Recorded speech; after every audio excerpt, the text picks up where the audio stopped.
Nuggets. Yeah, no, that is a really disappointing performance.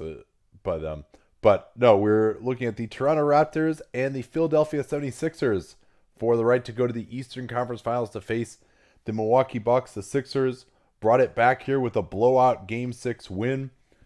The thing I want to start with here is just how many minutes can Joel Embiid play? Because when he has not played, the Sixers have been outscored for a point a minute in this series. Yeah, it probably will not be as egregious as it was during the Boban minutes in the later portion of the series when he somehow came back into the rotation. I think slash hope that Brett Brown has figured that out. And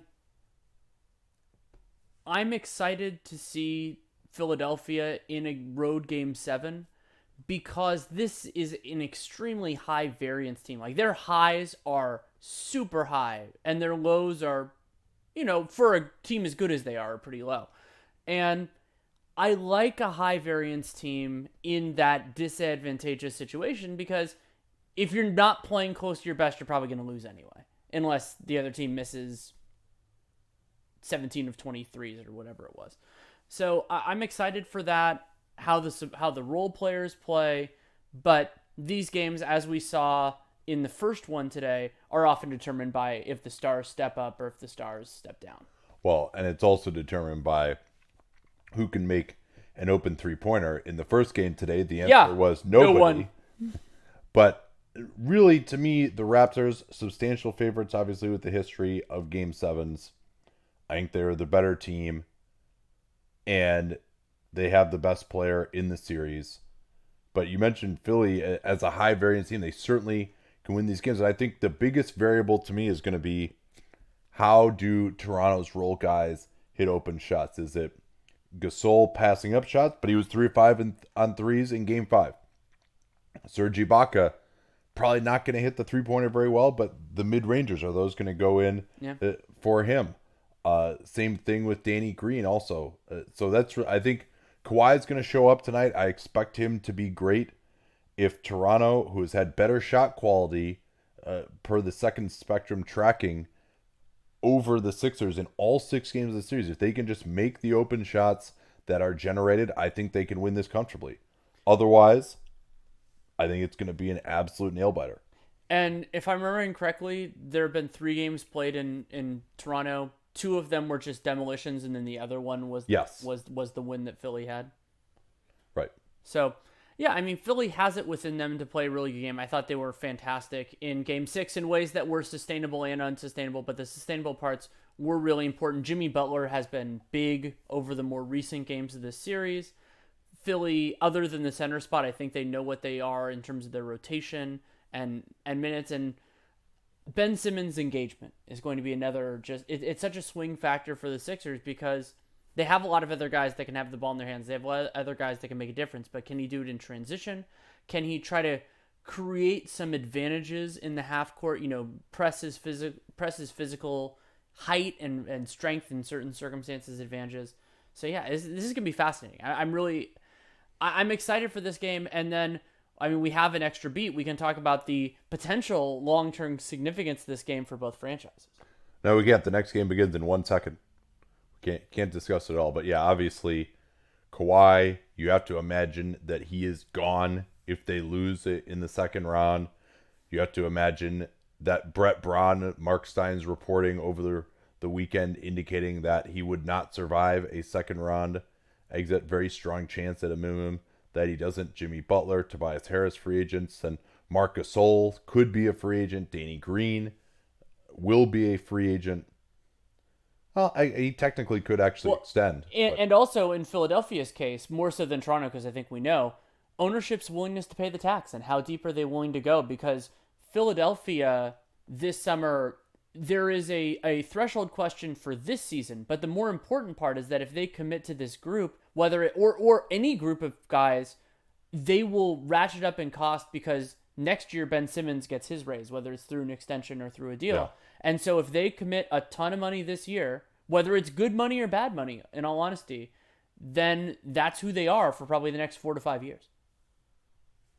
yeah. Marc Gasol has played 3 Game 7s in his career. I believe he has lost all 3 of those. One in 2011 against OKC, one in 2014 against OKC, and the last one is escaping me right now. Oh, 2012 against the Clippers at home. Yeah, that was the other one. Yeah, they blew that massive lead in game one of that series, and then lost the game seven at home. Yeah, so the Raptors are wearing home whites. That's good to see. Good to see for a game seven. You don't fuck around with the jerseys. Embiid winning the tip. His offense will be a story early in this game. Simmons guarded by Siakam. Redick off the screen. Gets another pitch back. Good switch out by Siakam. That leaves Embiid attacking off the dribble. Good help from Green. Embiid misses the first shot of the game. Lowry looking to push it. Transition so huge here. Danny Green, Siakam in the corner. Did not look to shoot that. Now he's going to just attack Tobias Harris one-on-one. Back to goal. Spin move. Off the glass. Tip by Kawhi Leonard, who came in unmolested on Ben Simmons. Simmons never even moved. Now back the other way. Redick misses his first three as Gasol got out on him. Siakam guarded by Embiid. That matchup changed the series in game two. Drive by Lowry. Swing it back to Leonard. No contact on the screen. Leonard pulls up over Simmons. Not there. Did not get contact on that DHO. Now Simmons trying to attack. He goes into three guys. That leaves Embiid open for the three. In and out once more. And we're seeing these teams push hard now. We will see the returns of that later when these guys look so gassed late. Gasol, no hesitation. That's the shot that he needs to hit in this game. Embiid will not leave the paint under nearly any circumstances. Simmons throwing it up to Embiid. Embiid lost it. Stuck on the baseline. Butler's three-pointer as Embiid recovered. And Philly missing the open threes early. Had 3 attempts. They haven't made any of them. Now here's Siakam. Embiid does well to get Redick off of him. But that leaves Leonard open in the scramble for three. And another missed wide open three. So neither team has had the touch early. Only 2-0 is the score. Oh, here. I already did it. Thank you. Oh, nice play by Green from behind on Tobias Harris. Embiid shooting again and missing again. He's 0 for 3. Now, none of the three have been straight post-ups. I don't think these are terrible looks necessarily. Gasol tells Lowry throw it to Leonard against Harris because they have the matchup. Leonard into the mix. Beautiful left hand off the glass, curls in. And the patience there to wait until Embiid committed is huge, because then that just made it an easier lefty shot over Tobias Harris's slightly outstretched hand. And great recognition from Gasol to see that it was Harris on Leonard and tell Lowry to get on the ball. Now a great strip by Gasol. They're looking to push it 2-on-3 as everyone's a little tired here. Lowry picks it up, goes after Redick, swing it to Leonard. Wide open three for Kawhi again, and another miss. Toronto has had some chances to put Philly down significantly early here. Now it's Lowry switched on to Simmons. Simmons stuck along the baseline, swings it. Butler into Danny Green, gets stopped by Green's left-handed contest.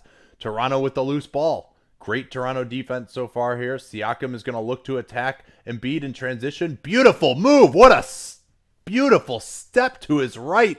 That was awesome. Yeah, and creating it with a little bit of deception, probably more than speed there. Really nice play by Siakam. Bit of a problem for Toronto. Kawhi has not had the touch the last 3 games, and Redick got hit in the head by Lowry, who raises his hand, acknowledging the foul. It's a non-shooting foul, but still always worth tracking. Not only fouls to important players, but when a team could potentially get into the bonus. Yeah, clearly. You got hit in the head, that's for sure. Yeah, and good job by the ref seeing that. It's hard to see that sometimes. So 6-0 Toronto. Philly, it's not like they haven't gotten any looks, but nothing too easy quite yet. They get it into Harris, guarded by Green. Green gets into him. Good pressure. Pick and roll coming here with Embiid with 9 on the clock. Embiid, foul line jumper, contested well by Gasol. 0 for 4 for Joel Embiid early. Lowry looking to attack Harris. Gets it to Kawhi. Kawhi's drive on Butler into the lane. Nice play by Simmons, but Kawhi somehow recovered it. Man, he's so good getting loose balls. Now the switch. Simmons guarding Kawhi. Kawhi has to give it up. Into the post. Gasol. He's going to have to go fast. Quick turn. Off. Good defensive possession there by Ben Simmons in particular. But an ISO post up allows everybody to get back in transition defense, and everybody but Gasol was, and he still beat Embiid. Simmons in the post, double comes from Green, passes behind Butler, right to Redick. His three is off again. Man, some tight shooting here early. Gasol swings it back to Lowry. Siakam, quick release from the corner. Didn't have time to think about it. Green dominates Redick for the rebound.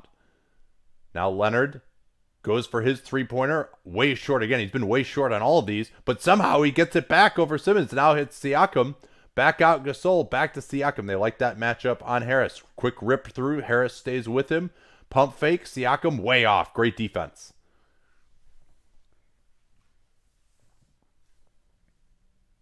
Redick off the DHO. Another three for him. That goes down. And the level of exhaustion is very high right now. I don't think we've had a stoppage in this first 5 minutes or so. That's the first make. 1 for 10 now from the field for the 76ers. But, a couple clean looks. They've gotten worse ones, though, than Toronto. Yeah, it took them 5 minutes to score. Here's Lowry off a little flex action. Here's a three for him. That is way off. Looking like another game 7 where we're not going to see many made three-pointers. Harris. Here's Butler. Good position. He's in the lane, though, right now. He also traveled by switching his pivot foot. No call there. Swing it out to Embiid. Here's his three. In and out again. Joel getting some tough luck here. He's had 3 that have just curled out. Yeah, and those looks have been better than the one, like the free throw line jumper that was well contested. And that's 2 on Lowry. He's fouled JJ Redick twice. And, that is a minimal shove, but enough contact there to accentuate it. So that's going to be key. And I think, to me, Toronto has had the better shots, to be sure. Leonard has had 3 threes. And, I think he's probably 1 out of 15 from downtown now since the start of Game 5. Yeah, that sounds about right. Philly not making any shots. I think that's been screwing with the box score stuff. Michael Nelson noted that Kawhi has missed his last 10 threes. Yeah, it's 10. I don't know. I don't know the full numbers on when the cold streak started and all that. But yeah, it is 10 in a row.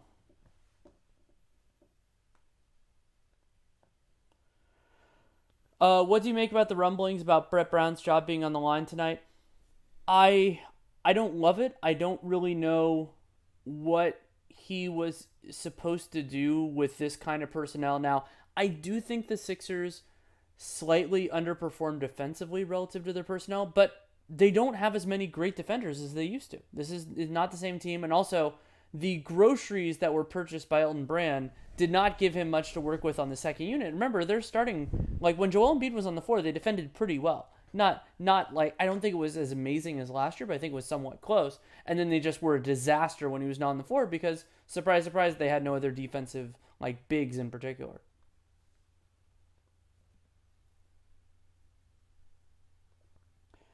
Do you see Tim Connolly as an above-average GM? Oh, I think you would have to say Yeah, absolutely. Denver has done a really nice job getting value at kind of in unconventional places. They got Jokic in the second round. They got Millsap with cap space. Monte Morris. He basically was. I think he was a second round pick technically, but he was a late pick, and those are important. You need to be able to find those values. And I was higher on Jamal Murray than a lot of people were. I thought he was close to a no-brainer when he was chosen, but still they picked him, and I thought that was important. So yeah, I think they've done a very good job overall. Imperfect. I think that especially this front office is, and it might be driven by ownership. I don't know. They're overzealotry, paying their own guys more than the market would bear, especially with situational stuff. That's true of Will Barton. That's true of Mason Plumlee as well. It was true of Miles Plumlee too, but not by the Nuggets. I think those are demerits, but finding quality players out of limited means is extremely important. Are there going to be GM or owner rankings coming soon? I don't think we'll do those during the off season. The one of the big challenges is we have a lot of ground to cover in the off season between the 30 team segments, and then our July is basically tied up doing all the normal analysis we do. that leaves us more, and when we do fewer episodes, that leaves us more segments during the season itself to do things like that. Yeah. And as Jay Burdon pointed out, and I brought this up during the previous game when we got asked about Brett Brown, it isn't clear that they have an upgrade in mind, and that's always a challenge too when you fire somebody, but there isn't a clear fit on the market. Now Van Vliet is in for Lowry. Ennis is in. They hand off to Harris. Now Harris in pick and roll, guarded by Gasol, goes right at him, and a tough finish over the 7-foot Gasol, who I thought actually played him pretty well. 6-5. And now it's actually Butler guarding Kawhi Leonard, Simmons guarding Green, and Simmons takes away a mid-ranger, which was not a good shot from Green anyway. Now Simmons pushing it right down the lane, misses the layup, but he'll be fouled from behind. I think Van Vliet trying to say that it was him, and I think he did get him right across the chest. Not a good foul, though. I mean, either foul him or don't on that play. Yeah, so now Ben Simmons goes to the line with a chance to put Philly in the lead. And Ben Simmons' aggressiveness, that was something I brought up before the game started and keeping an eye on it. That was a better job by him of just, they had guys back, but he was able to create an opportunity out of that kind of chaos. So Greg Monroe is who the center roulette turns to first here. Ibaka is in for Gasol as they try to match Gasol and Embiid's minutes. How long Embiid stays on the bench to be massive, and let's see. So it's been 1 minute with Embiid out of the game, and they haven't been outscored, so that's pretty good for them. Kawhi going at Greg Monroe, good defense. Van Vliet now has to pick and roll with Ibaka, tries to go at Harris off the switch, creates the space, way off on the jumper, but it gets back to him as Ibaka was able to get a hand on it. He wants it in the posts against Butler. I'm not sure this is an advantage matchup. Butler gets the steal, so it's not. Now it's Harris. And Siakam goes right back to force a terrible pass. Van Vliet going at Butler into the lane, and they're going to give the foul here. I don't like that call. I thought he was out of control, and I'm not sure where the contact took place. Maybe just a trip is what they want to say is on Butler. It looked to me like Van Vliet was trying to contort to find an angle, didn't do it, and then just jumped awkwardly, and so they thought, oh, well, look at that weird jump. That was a foul. But we could see from a different angle that it was different. I think that was a bad call. It certainly wasn't a play where going into it, it looked like Van Vliet had the advantage.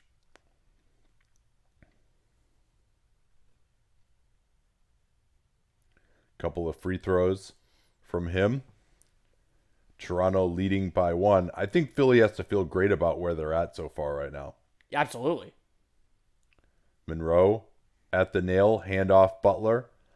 Ibaka double teaming him along with Leonard. No advantage gained. Now Monroe's going to have to make something out of it. Gets the handoff to Butler. No, Kawhi with the steal. He's ahead of the pack. He'll dunk it down. Kawhi Leonard got the claw in on that DHO from Monroe. And so it's been 2 minutes of Embiid out, and they've lost 2 points off the lead. So they're right on schedule. Or 2 points in the score, I should say. Monroe looking to get Ennis out of the corner. Not really an advantage matchup. Ennis into the lane. Monroe dug down on it by Van Vliet. Can't get the layup. Great defense by Van Vliet. Now Van Vliet looking to push it into Ennis. Another foul. Bad fouls by Philly. And Ennis did not get back. He went to the offensive glass. It wasn't there. And Van Vliet, I mean, it's giving this Raptors lineup that they have Kawhi out there, but Kyle Lowry's not on the floor. Marc Gasol's not on the floor. It's giving them a way to generate offense. And now Marc Gasol's coming back in because Joel Embiid's coming back in. Yeah, so about 3 minutes that Embiid was out, and they're gonna get outscored 6-2 in those minutes. It's really just incredible. You would think just from random variance, sometimes they might be able to hold up. They scored the first 2 points. You're thinking like, oh, maybe this will be the time. Nope. This might have been a window to go. I'm trying to think if there's a reason why to go with Ibaka and Gasol together. No need to right Did now. they take They Ibaka took back Ibaka. out? I believe they did. Nope, they No, kept him no, in. they are going with him. He was yeah. talking with Nick Nurse, so I thought he might be coming out. Mike Scott making his debut in the game. Here's Harris. Good communication as they switch Green onto him.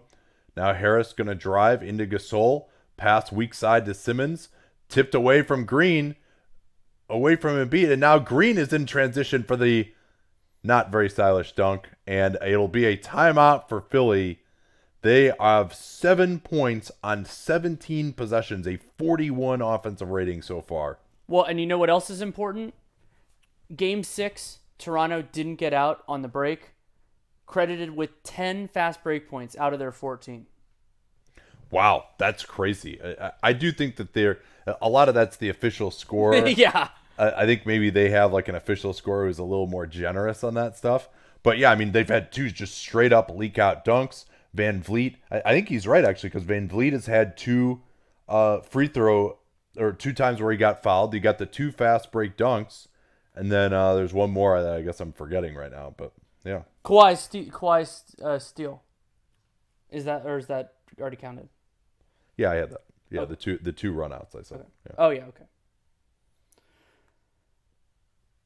Patreon.com/Duncan LaRue, great way to support this show. Subscriber-only podcasts, including we did a mailbag about a week ago that was really fun, talked about a series of different things. And the Patreon mailbags allow us to go really in-depth. Like, if we find a question we like, we can do 15 to 20 minutes on it. We've done that before. And we talked about basketball experiences. We've talked about a lot of different things.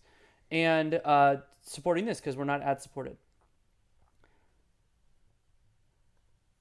Where is the best fit for Tobias Harris next season?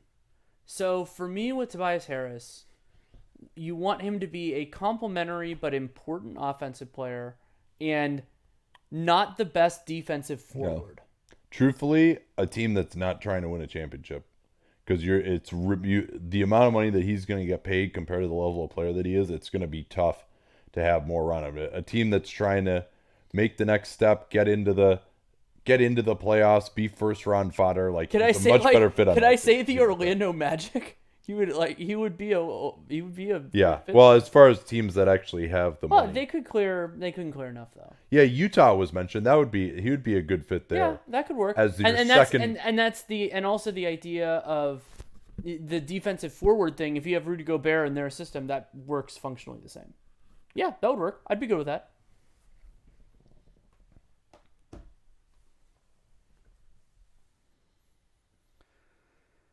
If KD doesn't play the whole series, do the Blazers have a chance in the Western Conference Finals? I think they have a chance, but it wouldn't be a particularly good one.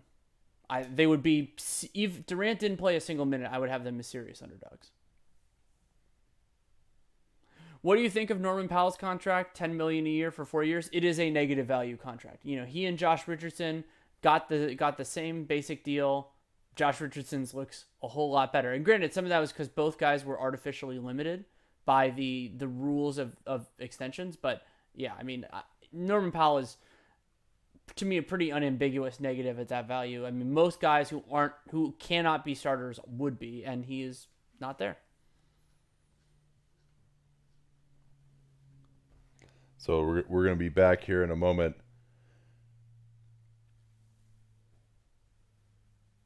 Couldn't see on that angle whether Danny Green tipped that away cleanly or not. It looked to me like he got a little arm, but I mean, it can be a hard call. And I liked Serge Ibaka there. I don't think he has that outlet pass in him necessarily. Throwing it to Kawhi, and then you still have the guy open. So it remains Kawhi Leonard on Tobias Harris now. Here's Mike Scott, three-pointer. Not there. Goes over Embiid's head. More transition opportunity for Toronto. Kawhi going into Ben Simmons. Redick comes in doubles. That's going to leave Van Vliet with a 3. He doesn't take it. Instead, he penetrates. Green couldn't handle the pass, and they'll have to throw it back out again. Still plenty of time for Leonard as they switch the angle of the screen. Leonard blocked by Simmons. Great play. Leonard wanted a foul. 2 blocks on jump shooters already by Ben Simmons. Simmons trying to hand off in transition to Redick. Great job by Green getting through the screen. Now Gasol is out on the floor. Simmons with the fake DHO under to Embiid. And he scores it finally. What did they No, say? they called it Travel. travel. Yeah, okay. I was surprised they didn't call that. I think they're going to say is he actually hit the ground Before before he he let go of the released it shot. on the jump. I Yeah. thought he let go earlier, but it's Oh yeah. Yeah, the left foot was very close to coming down if it didn't. Here's Leonard picked up by Scott. They need to get it back to him. That's not a good shot from Ibaka at all. You got Leonard guarded by Scott. Get him the ball right back. Ibaka did not have his feet set. Trying to get Harris in the post against the stout Van Vliet. Big height advantage. Help comes from Gasol. Here's Scott on the baseline. Just jacks it up. Mike Scott, an excellent mid-range shooter. wait. I mean, last year he was one of the best mid-range shooters in the league. Double drag for Van Vliet. Ibaka wants to bring him back. Now he says, no, go screen away for Kawhi. And they call out the switch to get Kawhi on Harris. Good denial by Harris. Now it's Van Vliet into the lane. Nothing there. Gasol will have to take his three-pointer from the top. He's off. And Ibaka had the rebound, but he got thrown to the ground. Here's Simmons. Dips it under to Scott. And I think they're going to get a call on Ibaka with the forearm on Ben Simmons. And another time, Simmons, he put a little bit of heat. I thought he could have pushed a little harder in transition, but generating free throws from it. Are they calling that on the floor? Or maybe they called something else. Oh, okay. Well, he did pass off at the end of it. Yeah, I guess. But he if he hadn't been fouled, he probably would have shot it. Well, you don't get the benefit of that doubt. Here's Embiid handing off to Redick. Swings it to the corner. Good rotation from Green, but Embiid with great footwork to elude Green. And good hands, too, because Green was trying to get the strip there and looked like he guessed right. So Kawhi really, and now he's going to get held on the opposite side by Simmons. But Kawhi has not been able to get it going so far. I think he only has the one field goal, which is that transition dunk. No, he's 3 of 8, actually, yeah. Yeah, he had a couple. Oh, he had the offensive rebound as well, and then that pump fake. So with the left hand. So yeah, bad memory here for me. When I start citing the stuff that happened in the other Game 7 from today, then I'll really be in trouble. So now this is Kawhi at the 2. Yeah, a lot of size with Siakam at the 3, but a shooting challenged lineup, especially with Gasol not hitting so far. Kawhi going at Embiid, baseline, has to throw it way out, and nobody was even close to there. Van Vliet went away. Now here's Redick in transition, in and out. Philly has had a number of three-pointers spin in and out. This has been an atrocious offensive first quarter.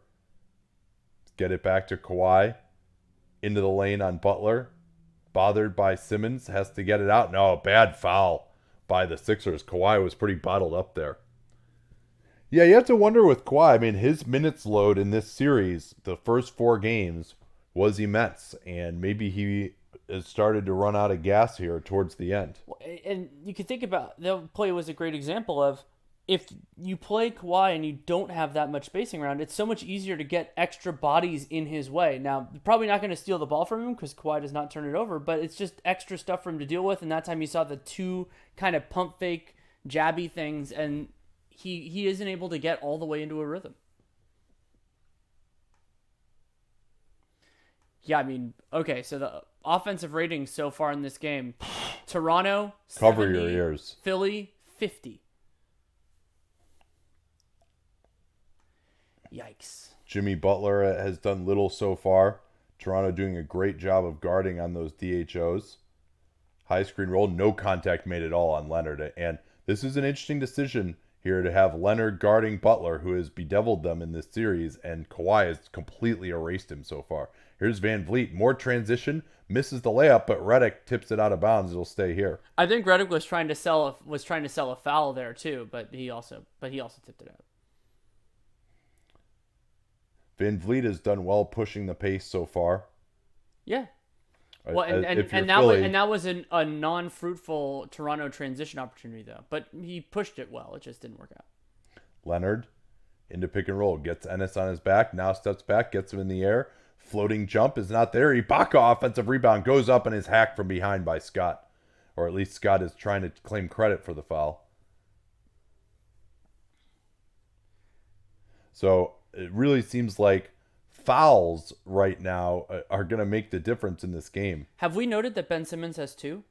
No, I I don't hadn't think we noticed have. that. Yeah, that foul on the opposite side trying to deny Kawhi. But Simmons to me is really, he's got to get going now against Danny Green, who's defending him a large part of the way. Or Tobias Harris has got to get going. One of those two guys.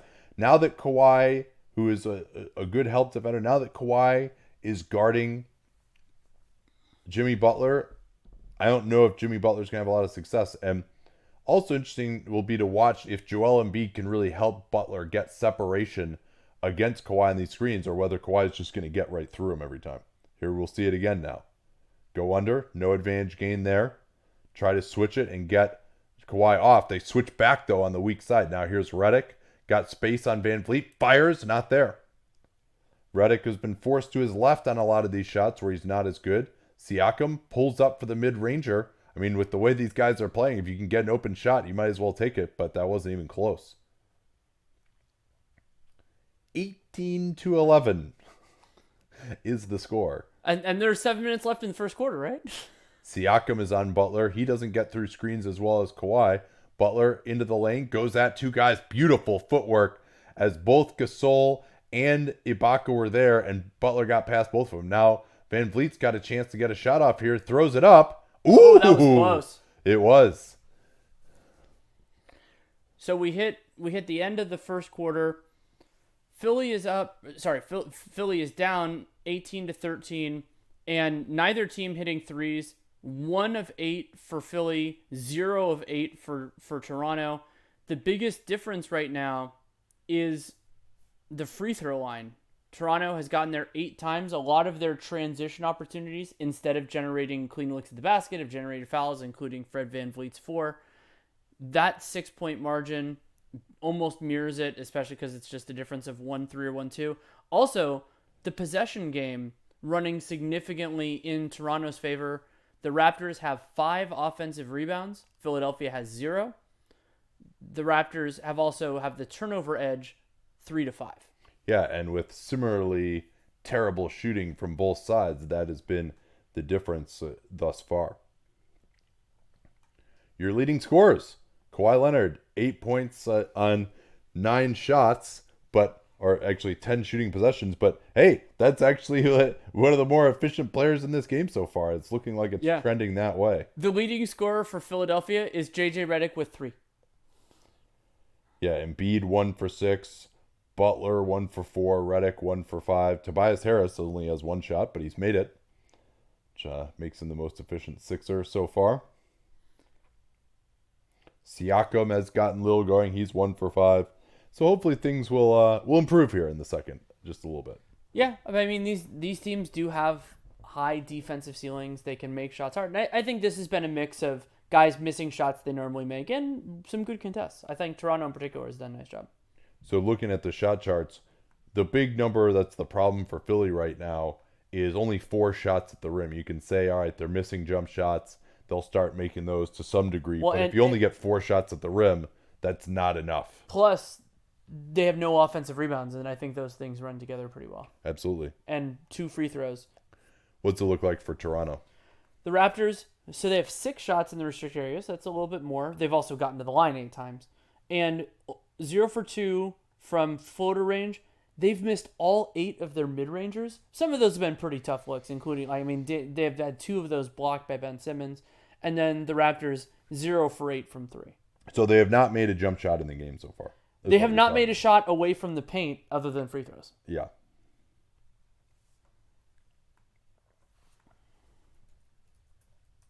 And because this is always how it must be, Philly trails by 5.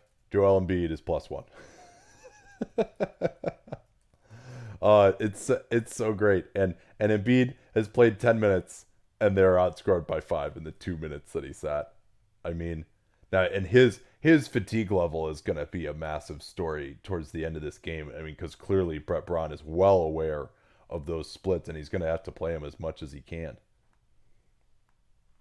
They do get a little bit of luck, at least, that the next series, if they were to win, or Toronto for that matter, with Kawhi's minutes in particular, would not start until Wednesday.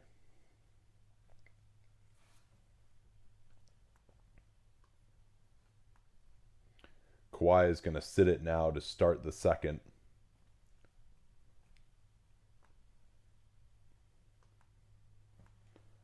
Brett Brown just looking like a deer in the headlights right now after that shooting performance. They're trying to post up Gasol deep here against Scott.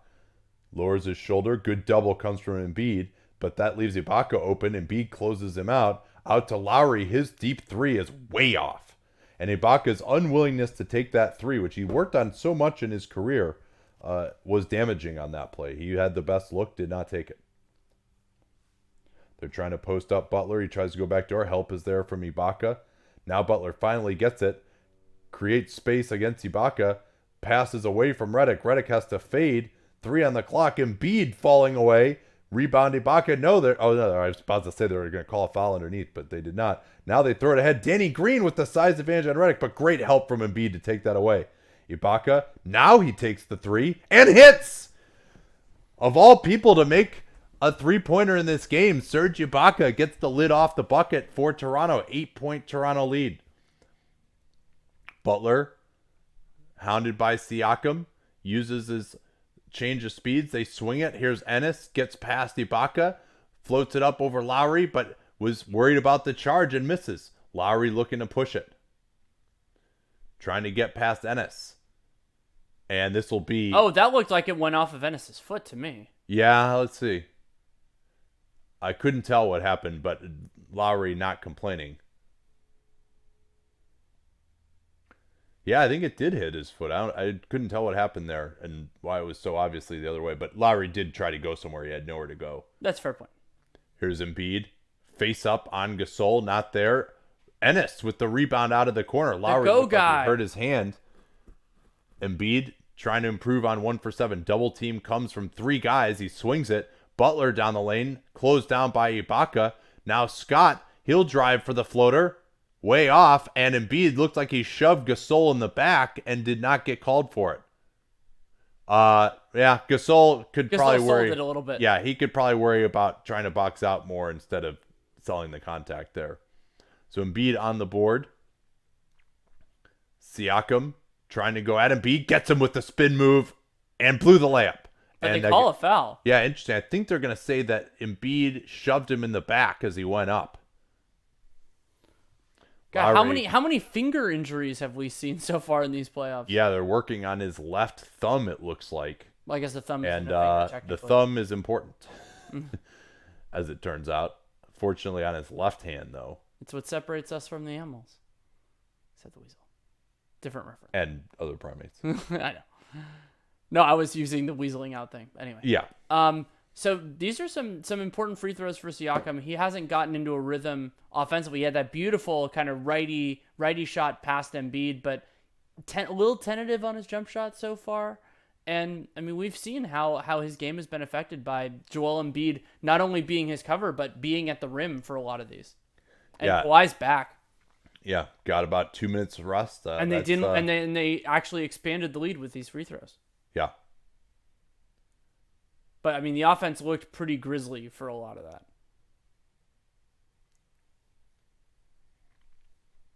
Kawhi has the matchup on Butler. They try to get Redick coming off the screen. Gasol very attuned to that. Leonard rotates over on the roll to the basket for Embiid. He has to give it up. They swing it quickly. Butler fakes another play by Kawhi to get out there. I mean, that's Kawhi Leonard coming all the way over on Joel Embiid, forcing him way out on the floor all the way to the three-point line, and then as they swing the ball, he gets all the way over to the opposite corner to contest Butler. And Philly does get an extra 14 seconds, though, because the ball went off Marc Gasol. Redick. Now Embiid. Pass a little behind him. Good pass to the corner for Ennis. Siakam late contest. Great pass from Embiid. He found the opening that time. And that was the third made three of the game. And also important, I think they're able to get the ball to Embiid a little earlier so he's not stuck on the baseline. He's got more passing angles that way. Siakam was taking that three-pointer in Game 5. Now he's on the roll, and quick catch and finish there. He got Embiid stuck in between. Nice pass from Lowry. And I think they've had a lot of success with Lowry pick and rolls against Embiid. I'd like to see more of that with Siakam as the screener. Redick tough three over Siakam is down. He's so deadly going to his right hand. And they've done a really good job keeping him off it, but that was more of a force of will play if I read it, because it just kind of went through some contact. Finally, a couple of threes for the Sixers have him back within three. Ennis guarding Kawhi. Double team comes. Kawhi with the fake. Goes at Embiid. And buckets. And so watch for this a lot of time. He did it in game 6 as well. What Kawhi Leonard loves to do is when the big comes over. Michael Jordan did this same move to, as Lowry is going to head back to the locker room here to get some treatment on that thumb. But what Kawhi loves to do is when the big comes over to double team, he attacks the outside shoulder of the big using his momentum against him. Embiid picks up the foul. That's another foul on him after the one on Siakam too. And by doing that, this Kawhi's original guy who is guarding him can't stay with him because he gets screened by Embiid. So he actually uses the double team against the Sixers. So big 3-point play. Toronto back up 6 here. I think it's important for Toronto to maintain a comfortable lead. If it gets tight, as Kawhi takes it away, 2-on-1, going right at Tobias Harris for the 2-hand jam. And using Joel Embiid not attacking quickly to his advantage. That's a great scouting 7-game series play. Quick double on Embiid. He dribbles out of it. Oh, beautiful pass to Simmons, who I thought his cut had come too early. But Embiid did a great job of not just shying away on the double team, creating the passing angle. Offense is picked up here in this second quarter. Siakam just goes to the mid-ranger over Embiid and hits it. He's got all day. That will be there. 8-point game. Now it's Simmons faking the pass. Wow, I'm surprised that wasn't a call on Siakam. They're trying to post Simmons on the skinnier Siakam. Simmons into the lane using the offhand. Stripped, hooks, scores. And that could be a much bigger part of Simmons' game in the next 2 to 3 years because he has that advantage on so many guys. Yeah, and you got to know defending him in the post is that looked like a flop to me. Yeah, this just in. Yeah, no, but that's clearly an offensive foul. It's clearly an offensive foul. Like, it's not even close to... Yeah, that's true. I mean, like, the contact that led to the flop was... I mean, he's just ran right through him. Of course it's going to be an offensive foul. You have to actually stop to set a screen. You can't just be, like, jogging through the guy. And by the way, if you're guarding Simmons in the post, you know that he wants to go back to that right hand. Or you should, at least. Good denial by Van Vliet on Ennis, preventing the entry into the post for Embiid. Now it's Harris blowing by Green, contested by Siakam, but a foul is called. Harris looked to tweak something a little bit there as he came down. Couldn't tell exactly what happened. Yeah, I didn't see much there. It looked like he was holding his hip a little bit, though. By the way, that's an incredible dunk by Leonard. To dunk that off a Euro step, it's pretty impressive.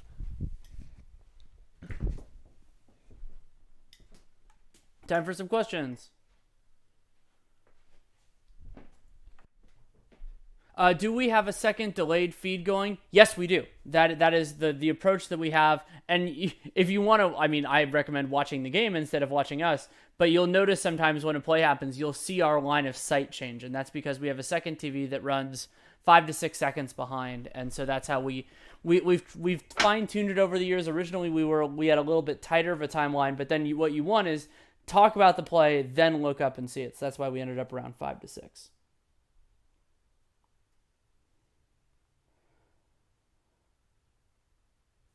Let's see.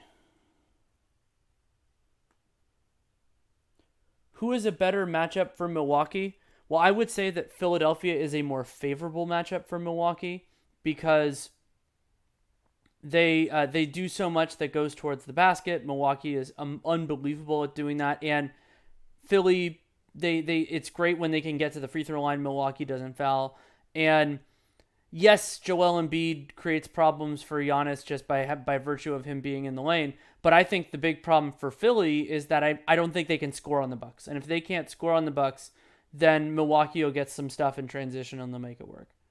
And then, but if I'm going to say, like, which is a closer series, like, that's why sometimes saying best matchup is hard because I don't know exactly what you're asking. But the better series to me is Milwaukee-Toronto rather than Milwaukee-Philly. Mirotic Brogdon contract predictions. So it's tough. I mean, Mirotic is I am a much bigger believer in him than other people are, like for whatever reason. And so I would be thinking with him more in the like 18 to 20 million range. I'm guessing he gets something more in the 14 to 17 million dollar range, which is still plenty of money obviously, but more there. I'm guessing 3 years instead of 4 or 5, but it wouldn't surprise me if it was more there. Brogdon, restricted free agency, I think is going to end up being really unkind to him. And Milwaukee has, beyond the timing incentives, but just figuring out their other stuff. I think he's like Brogdon could really be hurt by restricted free agency because there just aren't that many teams that I think are in love with him, and so that's really what you're looking for a restricted free agent offer. So I'm guessing he gets a lot less than many think. I'm gonna go somewhere around 4 years, 48, something like that. So not even full on starter money, but still good money. What's in the mugs? I don't know, like Canadian Club whiskey. It seemed apropos for the game. That's not true. Yeah. Not a guarantee. I drink water. I'm boring. But it's good. It's important for your health. If Lowry is out for the game, will we see Jeremy Lin? I'm guessing we will at least a little bit. But Toronto, because of the ball handling that they can get from Kawhi and Siakam, I could see them going no point guard at least a little bit here. And I would recommend them doing it instead of going to somebody who might not fit in this series. Yeah, Lowry is back on the bench, though. His thumb is taped up, so you imagine he will return at the first possible opportunity.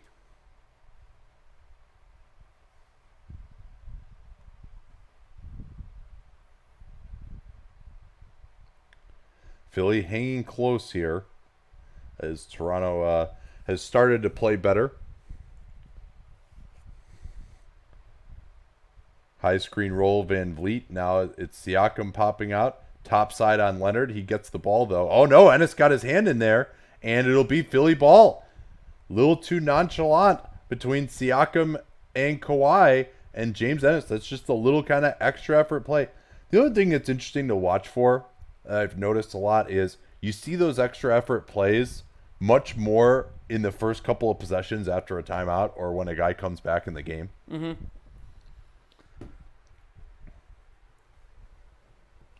That's usually a good time to set up like a backdoor to take advantage of guys' over aggressiveness in those situations. Here's Ennis. They're trying to post up Embiid on Gasol. Straight double comes. They swing it over. No advantage gained. Fake handoff by Embiid going nowhere. Still got plenty of time, though. Simmons into the lane on Gasol. Lots of help from the Raptors. 3 from Harris is off. Great box out by Gasol on Embiid. This Raptors defense is looking like the best we've seen from them. Gasol, Leonard, into the lane. He's got space, crosses up. He's got Gasol now, but Gasol didn't roll early enough, and a travel called on Kawhi. I thought, and Kawhi, frankly, gets away. He might have lost his left foot. Yeah, we can't see it was under the graphic there, but Kawhi does get away with quite a few travels. Thank you for not saying quite a few. And thank you for not saying it. 4-point game. Kawhi has the matchup on Butler. Gets on his back. Butler finds Embiid. Pump fake. Gasol goes for it underneath Simmons. Simmons blocked from behind by Green, but a foul is called in. There's Gasol going for that pump fake again. He's done that too many times this series. The one blemish on his overall great defense on Embiid. I like the way that Embiid passed that a beat earlier than I think some guys would on the drive, because that's when Simmons was open. And you don't have to wait until you get all the way in if you've created the separation or at least gotten the guy's eyes turned. What do you think of the strategy of doubling on Embiid the way they have? I think they've been overzealous with it. I mean, he's a very good player, but you have Marc Gasol for a reason. So and they have a lot of other guys that I don't completely trust to create against defenders this good one-on-one. So I think they're overdoing it. Now, they are a great scramble team. Sure. They're a good communication team. and it does help keep Gasol out of early foul trouble. It wouldn't shock me to see them go back to one-on-one defense on him in the second half, and also to just put Embiid into a feeling of it as Kawhi posts up and he gets doubled by Embiid. Drive by Green. Siakam's going to have to create against Embiid. Embiid holding him a little bit. Siakam just throws it up there. And are they going to get Embiid for his third foul here? Man, it's a lot of aggression. No, that's actually only his second, because that other one on the Kawhi Leonard drive, I thought this was just ESPN screwing up. They gave that foul to Tobias Harris. Huh. So now it's only Joel Embiid's second. I don't know how that could be possible. Yeah, I didn't even notice him in the play, but when I went to the play-by-play data, because I'm like, wait, that's 2 fouls on Embiid, I saw it. It was super weird. Back to the double teams of Embiid. I think we'll see in the second half they play it straight up. I think the idea here is, which I'm not sure I agree with, but I think the idea behind it is we want to put Joel into another bad game early, keep his confidence down, and not let him get going and keep Gasol out of foul trouble so that he can defend him one-on-one in the second half. Could be. And, I mean, it's not like Philly is shooting the lights out here, so you can't complain too bad. They're trying to post up Embiid here, but Lowry denied Ennis, so Simmons just dribbles him out instead. Double team comes. Embiid underneath to Simmons. Nice help from Lowry. Simmons making the pass. Drive is by Harris. He gets it out to Embiid. Embiid's pump fake. He'll jack up the three. Oh, and a foul on Gasol. Another terrible play by Gasol, getting out on the 30% three-point shooter. Joel Embiid bails him out with just a miserable Gasol foul. went totally by him the first time, didn't foul him, and then he just hits him in the head. What a stupid play. He's got an impossible shot, and he just blindly reaches back over his shoulder and hits him in the head. Clear foul and clear futility from Marc Gasol.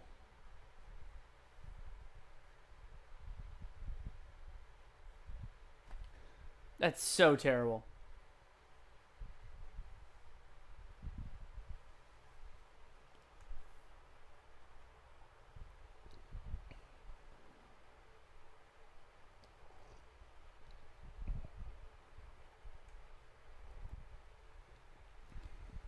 Okay, so apparently Roz said that it was a sprain, so maybe a sprained thumb. Okay, it's noted. They're showing this much time. I mean, he just hit him in the head. He didn't like. I think there's a review to see whether it was before the shot clock or not. Oh, okay. And whether it's a 3. I hope they're not looking at this as like a flagrant or something stupid like that. I mean, he got hit. They aren't.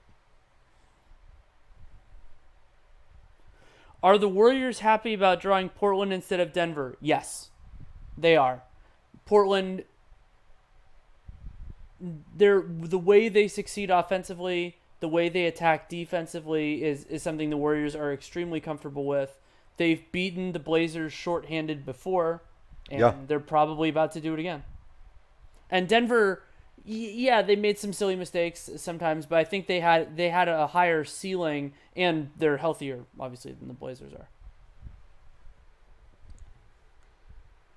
Oh, thanks. Somebody just subscribed on Twitch Prime. That's another way you can support this.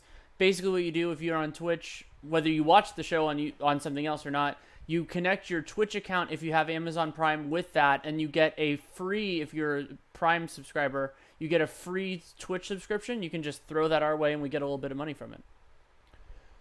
If LeBron was traded, where would it be to, and what would the Lakers get? I got to tell you, I can't even start thinking about that yet. The Shanghai Sharks. It's just too seismic of an issue.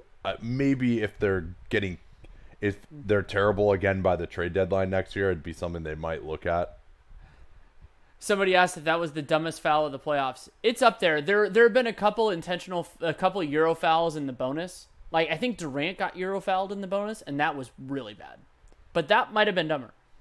They're trying to get Green off a Siakam screen. Green does not get it. Siakam waves everyone away. He wants to dribble out Leonard.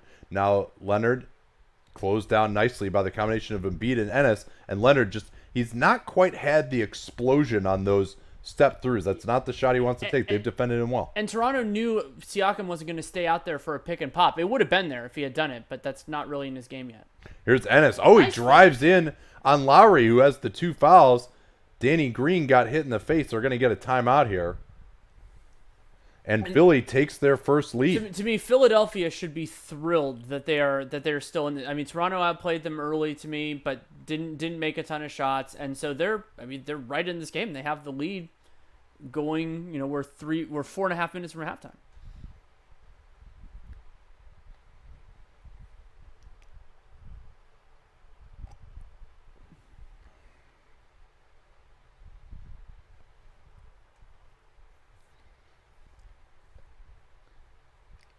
Why do refs make it so you have to exaggerate contact to a ridiculous degree to get a call? I don't necessarily think it's that. I think it's that it's just as an odds proposition, or if you want to think of it a value proposition, it's a lot more likely that you're going to get the call if you exaggerate the contact. They call things without exaggerating contact.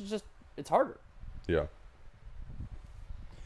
What would have happened if Oladipo never got hurt? I think the most important ramification of that would have been potentially pushing Philly-Boston to a first-round series. Yeah. And that would have ramped up the pressure on both of those organizations, and then the winner of that series faces the Bucks, and I think would have gotten worked.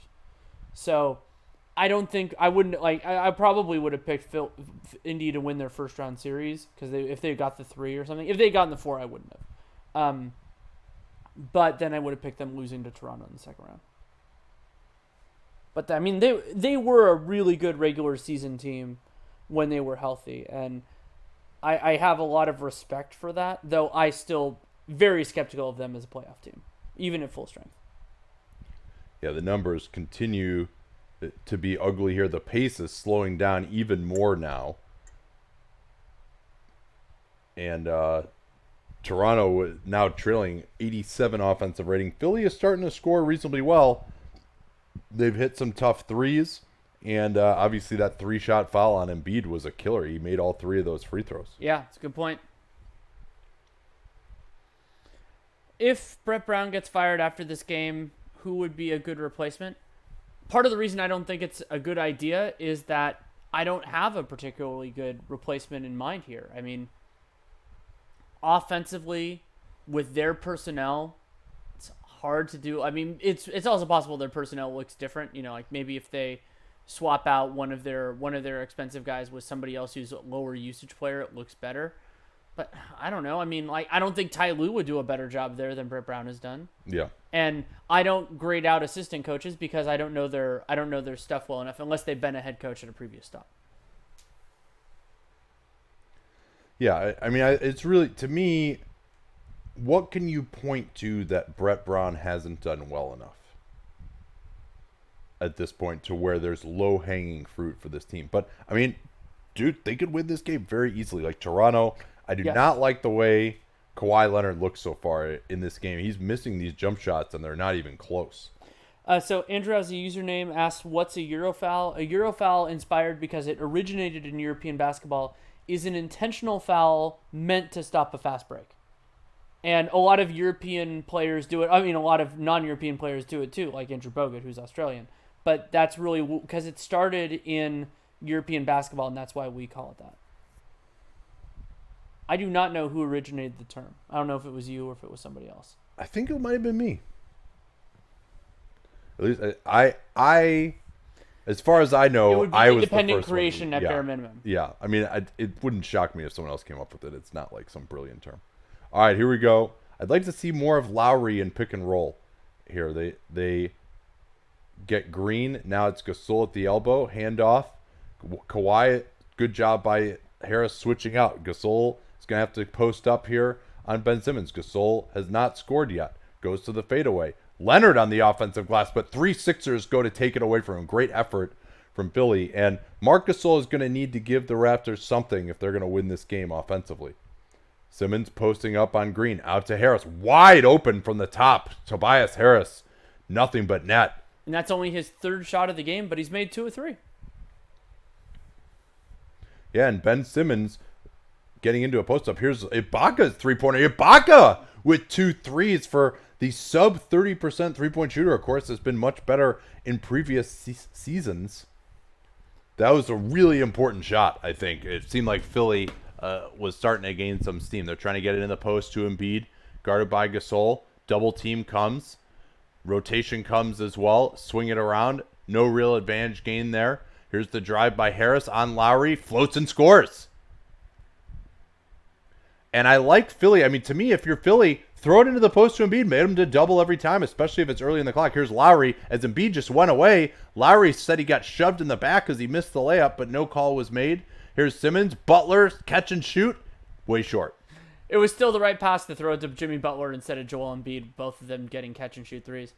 Lowry, he's got Leonard facing up on Simmons. Good help comes from Butler. No spacing for the Raptors. Good pass into the corner by Kawhi. Here's Lowry fading to his left for 3, and Toronto's tied it.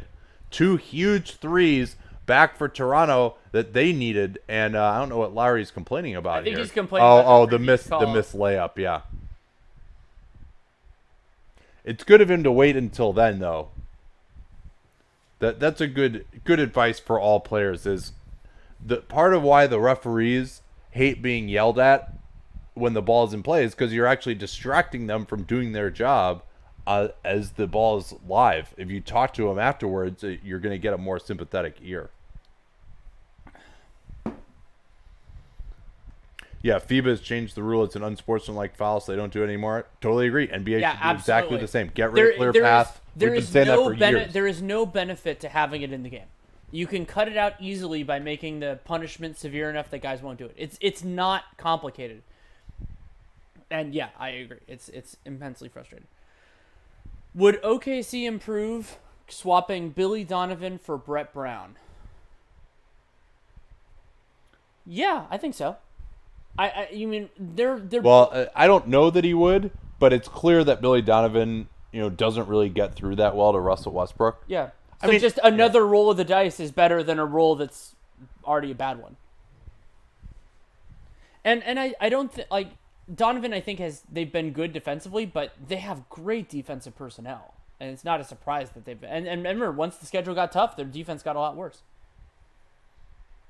Would you hire Jason Kidd, and why not? Well, we were recording our coach ranking podcast talking about him as the absolute worst coach in the NBA as he got fired. So I think that says whether either of us would hire him as a coach. Butler 1-5 pick and roll. Now they try and bring Redick off a screen pitch. They get Embiid into the lane as on the fake DHO. Harris in the corner. Butler on the drive into Gasol. Gasol tries to draw the charge, and they'll give it to him. That, to me, probably should have been a no call. There's not a lot of contact there, especially because Gasol has his arms forward here, and Butler jumps into his arms. He's not straight up. The baseline official doesn't have the angle to see that, but to me, that's actually a foul on Gasol or a no call because Gasol hit him with his arms. He's not straight up in that situation. Leonard gets the matchup on Harris off the screen, putting him in the mix. On the drive, goes to an impossible reverse. Finish. Wow. Woo! And Kawhi, he hasn't looked like he's had his legs on the jump shot, but some of these finishes have been spectacular. Yeah, and that dunk. Redick, Ibaka does well to switch off on him. Good communication to recognize an emergency situation there. Now here's Harris into the lane on Lowry. Lowry does not pick up the foul. Leonard looking to push it. Walks into a 3. Can't get it, man. Kawhi, he's had 4 pretty darn good looks from 3 and just has not had the range. Now Simmons trying to attack against Green. Gets into the lane. Penetration. Harris now swing to Embiid. His 3-pointer is off. And that's why you don't need to close out on Joel Embiid 1,000 miles an hour if you're Marcus Gasol. I think that's 0 for 5 from 3 for him, but he got those 3 free throws. Leonard has got to be a little bit tired here after a couple of hard attacks. Lowry on the drive. Snakes it. Leonard, pump fake. 6 on the clock. Fades over Embiid. Another missed jumper for Kawhi. And Kawhi doing that fake. Ibaka had offensive rebound position, but had to vacate the lane, so he couldn't get it. Simmons on the baseline. Harris closed down by Lowry. Redick stepping back to his left. His 3 is off. Right back to Harris, though, in the corner. Another drive. Harris is What? fouled. He got Yeah. caught on the wrist. Yeah. Pretty clear foul there from Leonard with the left arm, but a good foul with 35.8 remaining. And Toronto probably not enough time here to get a 2-for-1. Yeah, Clear absolutely hack got him on the wrist. by Kawhi.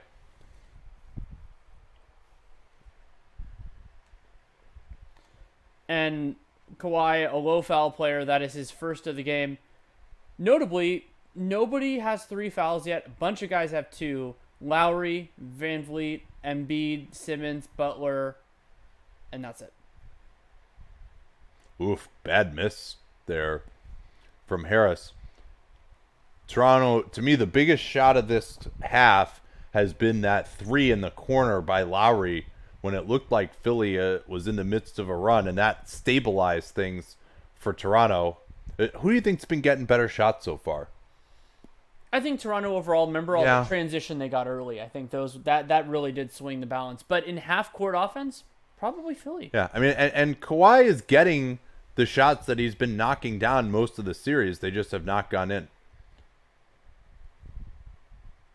Ibaka setting a screen for Lowry, tries to get the 2-for-1, goes into Monroe, and he's going to get the and one. And Brett Brown took out Joel Embiid. This is one of my stupidest coaching things that I just cannot deal with. Is this? Oh, we'll take him out at the end of the half or the end of the quarter, like it matters at all whether he gets his 3rd foul 30 seconds earlier in game time. Why does it matter if he gets his 3rd foul now as opposed to in the first possession of the 3rd quarter? Well, and look at what happened there. They went straight after the gaping wound that is. Of course they Joel did. Embiid. Of course they did, and now they got the 2-for-1. And I mean, there's another there with Joel going out. Now he's back in again. So that's another. That's negative 3 in 6 seconds without Embiid in the game. That's how you get the number. Yeah, so Joel Embiid is +5 in a game his team trails him by 4. Incredible. Harris to Embiid at the elbow. Redick trying to get that shot going to his right. Good pass by Redick. Underneath, Ennis floats it up. They've got time now. Siakam can push it. Good intimidation by Gasol on the other end. Now they get it to Lowry. Closed down by Ennis. He's going to drive. Floats early, and it's short. Oh, Kyle Lowry would love to have that one back.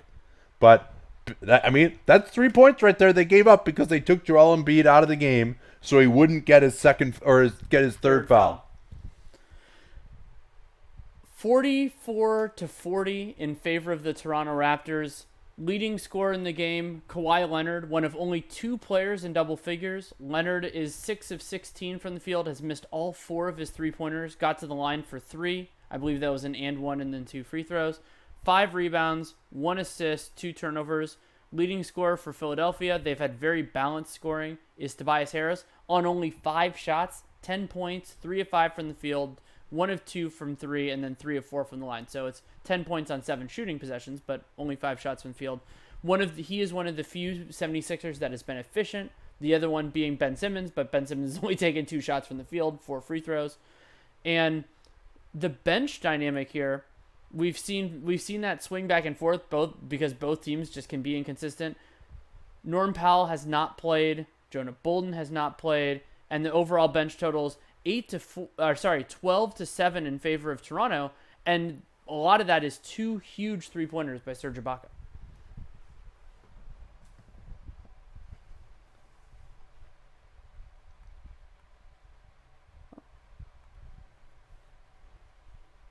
Crazy stat here from John Schumann. First 27 possessions, the Sixers had 13 points. In their next 13 possessions, they had 26 points. That's crazy. That one will be appearing on the pod tonight. How many minutes can these guys play? So that was a 47 possession half. So it's been fairly slow. I mean, there's been a little bit of transition, not a ton, not too many turnovers. My instinct is, well, I mean, Embiid might be a little bit lower. I don't know what physical ailments he's dealing with at the moment. I would think that some of these guys can push into the high 30s, low 40s. Does that seem about right? Yeah, I mean Kawhi's gonna play 44 Yeah. probably. You would think. You want anything from downstairs? I'm gonna grab a quick snack or Protein something. shake would be great. All right. Thanks.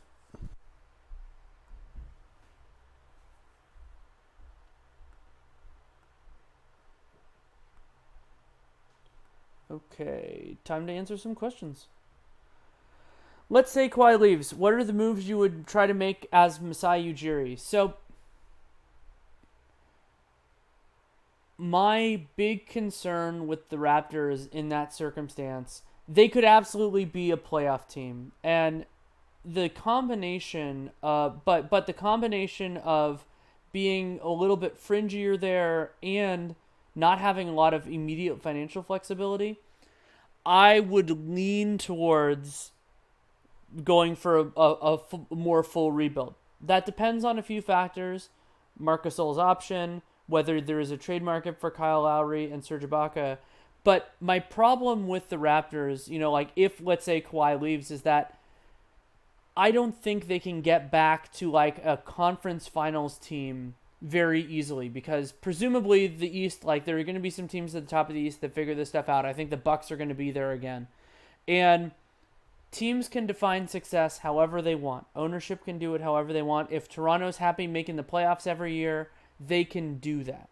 But if Lowry is considered a positive value contract, if Ibaka is considered a positive value contract, you get something for those guys. And even though Toronto isn't to me the free agent destination that it could or should be, they can do lots of other things with their money. And by that point, let's say they clear their stuff and then in 2020 or in 21, they have space. There are going to be so many shitty contracts on the books, they could just extort people for those. Who would trade for Lowry's contract? Look at there are a few teams around the league that need point guards in the worst way, and this free agent class just isn't good. I could imagine, especially because Lowry, and this is the same thing with Danilo Gallinari, if the Clippers need to move his contract, there is a real selling point for certain franchises of it being a 1-year deal, because then you have a stopgap. So like you could even see like maybe I'm just pulling out my ass, but like maybe Orlando. Like Orlando could really benefit from that. Depending on how their offseason goes, they could have some cap space. I'm guessing they stay over. But there are teams that need point guards. There are an insufficient number of point guards to fill those needs. Utah for Lowry. Yeah, that's another example. If they're not in the Conley Derby. Indiana, depending on how they see how their offseason goes. Like there are a bunch of teams that could use another guard, a starting caliber guard. It's just the way it works. Lowry's contract's horrible. It's not great, but who's better? Are you going to spend that on like Darren Collison? No, you're not.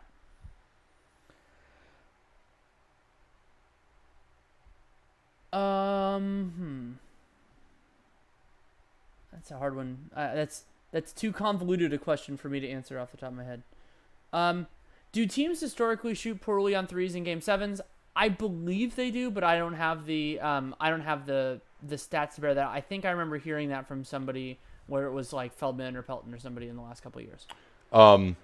Yeah, Ben Falk wrote about that. He didn't look at in particular three-pointers, but offensive ratings go down by about 3 points per 100 on average in a Game 7. Somebody has AK Star as the theory that refs are more whistle happy near planned stoppages. I haven't noticed that particularly. It's possible though. I haven't. That would be. I mean, if somebody wants to do that as a research project, they absolutely can. But I don't think. I watch a ton of basketball. I don't think I've noticed that particularly. Oh, that's a good one. How much would Landry Shamet be playing if the Sixers had him instead of Furkan Korkmaz? I think he'd be in the rotation. Let's say like and he could 10, guard Danny Green. yeah, 10 to 15, he like would, 10 to 15 minutes a game, he would maybe a little be more on if he was good. Every minute that Redick wasn't. Yeah, and maybe you can get away with playing Redick a little less, which would I think help him. Yeah, I said he would be on the floor every minute that Redick wasn't. The other thing we haven't seen at all is Kawhi Oh yeah, and I do see where the foul came on Harris there on that play we thought was on Embiid. Harris reached down from the top. I thought Harris was the Yeah, that was a good call. yeah, I thought Harris was the on-ball defender, which was not the case. So catch you up here on some of the stats. 44-40 after that miserable first quarter. 27-26, Philly outscored Toronto. Leonard, 15 points, 6 of 16 from the field, and 3 of 3 from the foul line. I went through some of that. Let's do. Oh yeah, all right, my bad. No worries. I don't think you were in the building.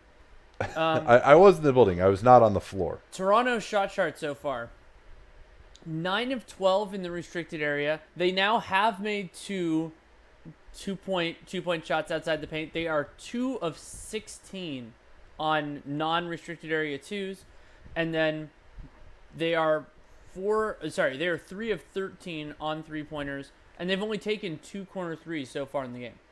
And meanwhile, Kawhi Leonard, 5 of 6 at the rim, 1 of 2 floater range, and then he's missed all 8 of his jump shots, 4 from 3, 4 from outside the paint. Meanwhile, Philly got to the rim a little bit more for 5 shots in that quarter instead of 4. They are 7 of 9, and their own jump shots are way off as well. 2 of 12 on twos away from the rim, and then the three-pointers have not particularly gone down either. They are at 4 out of 17 from downtown, but have made their last few. I think they started off like 1 out of 10. But yeah, I mean, really, if either team can actually start hitting some threes, that's going to be massive. 3 of 13 versus 4 of 17. So neither team above 25% so far. And Gasol is the guy who has to do something for Toronto to me. I think everyone else has been okay. Yeah, and I mean, and also Gasol, Embiid having a rough night offensively, and a lot of that is Gasol. But I mean, he was also an important part of 3 of Joel Embiid's 7 points were on that just abysmal foul.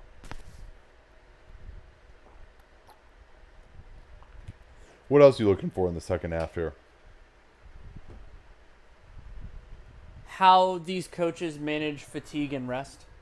I mean, these teams in particular, there's a gargantuan difference between the best players and everybody else in their rotation. So, but how hard can they push it? Because we saw this, I mean, going back to Rodney Hood, it was an extreme, but Rodney Hood in the 4th overtime of Game 3, fresh players can really provide a burst in flat moments. And so maybe a few little spot rests for some of these guys could be really important. I'm looking at that. System buckets, if this stays a defensive game, can you create these little seams, maybe once or twice a quarter to get something easy? Because everything easy you get makes a bigger difference. Who are the best Game 7 players of all time? I think Bill Russell only lost 1 Game 7 in his career, and they had a ton of them that they won during those championship periods. And I think the only Game 7 that they lost was the year that he had the severe sprained ankle, his second year, when they lost to the St. Louis Hawks and Bob Pettit, if memory serves. So he'd have to be up there. I mean, LeBron's Game 7 performance, I think the only Game 7 that he has ever lost was in 2008 when he had 45 points. Is that right? Yeah, I think that's the only one that... oh, no. I think they lost a Game 7 against the Pistons in 2006. Yeah. But might be wrong about that. Let's see here.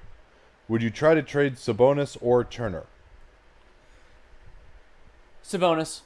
Easy. Turner's a wonderful defender. I think he can do a lot more on that end, and he has so much untapped potential offensively. I like Sabonis a lot, and we also, another huge part, we already know Turner's next contract, and it's a team-friendly deal.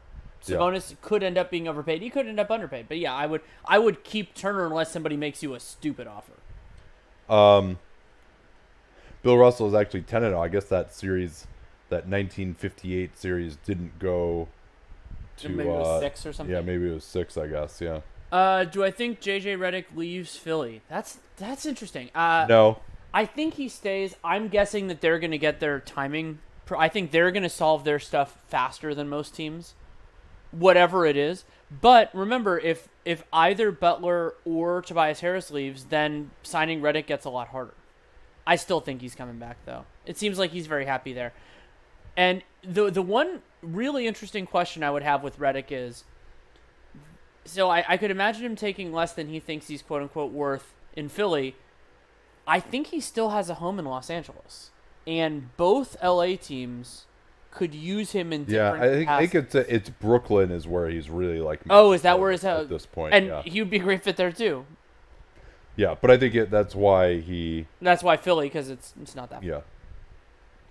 Yeah, I thought he still. Yeah, you would probably know that better than I. Does Denver pick up Millsap's option? Yeah, we're gonna do their offseason preview at some point.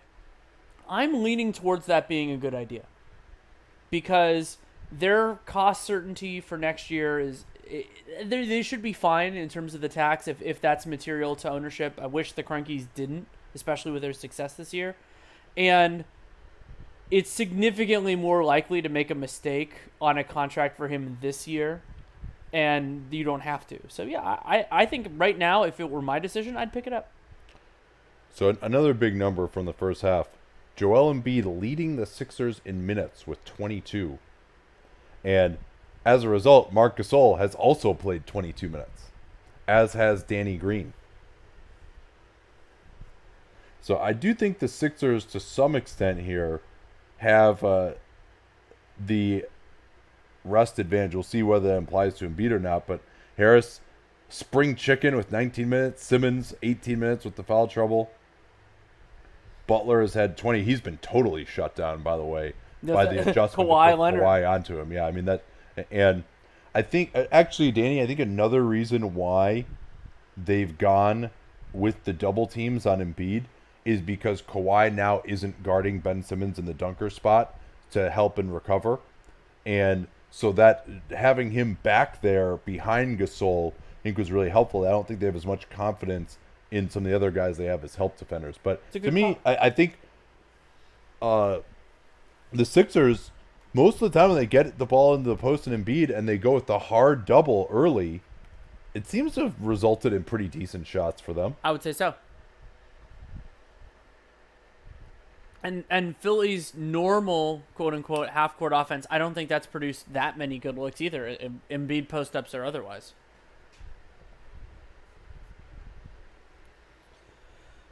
If Jimmy and Tobias stay and JJ Redick leaves, who could the Sixers get? Well, that's a really tough scenario because then they function as an over-the-cap team. So they would theoretically, I think they would have the full non-taxpayer MLE, but they would need, I mean, perimeter talent and supply is going to be extremely low. And they would need shooting supply. I mean, there are plenty of shooters. What can $9 million get you on that market? Well, they're not in the Brogdon Derby because they wouldn't have enough to sign a new contract. The Bucks wouldn't match. Maybe more in the Reggie Bullock, Wayne Ellington tier. Actually, since I've already written Philly's offseason preview, I talked a little bit about how they could use Ellington as a Redick light or a Redick replacement.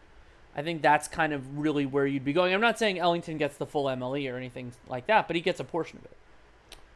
Why? Oh, here we go. We're going to start this. We can say this one for later. Of why is it the prevailing opinion that Mark Jackson was a bad coach? As the guy who was the first person to say he should get fired, I have an answer on that.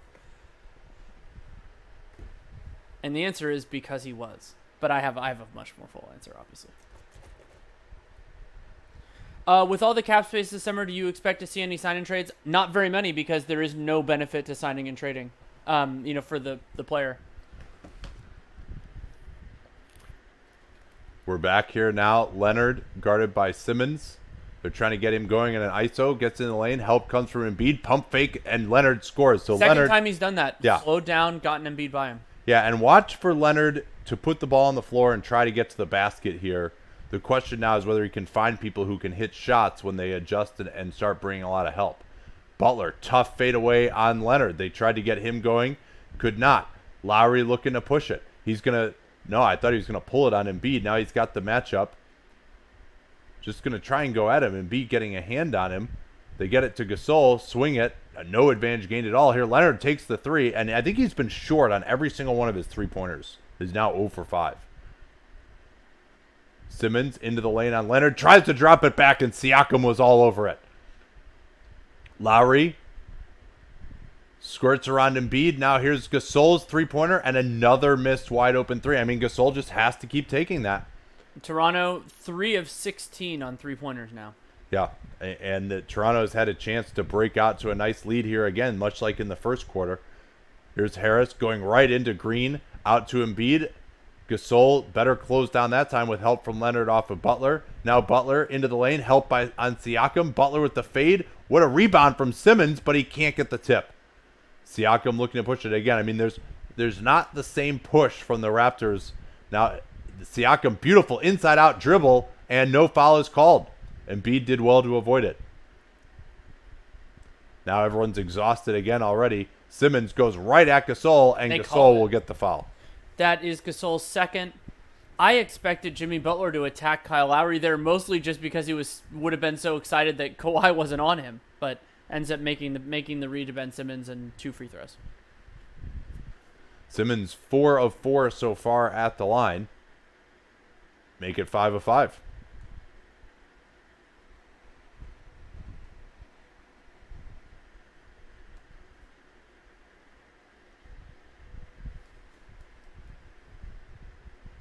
There's the missed free throw. And here's Leonard. These guys look tired already. Yeah, no, I mean, it's been 2 minutes, and it definitely doesn't seem like anyone recovered that well. Wow, it was an illegal screen by Siakam. And finally, Kawhi, it was short, and it dropped, though. Kawhi does have pretty good touch on plays like that. Simmons, he's got an athleticism and energy advantage here, I think, that he can take advantage of. Redick switched onto nicely by Lowry. Here's Embiid on the drive, going to an impossible fadeaway. Simmons can't get the rebound. He's been trying on the offensive glass.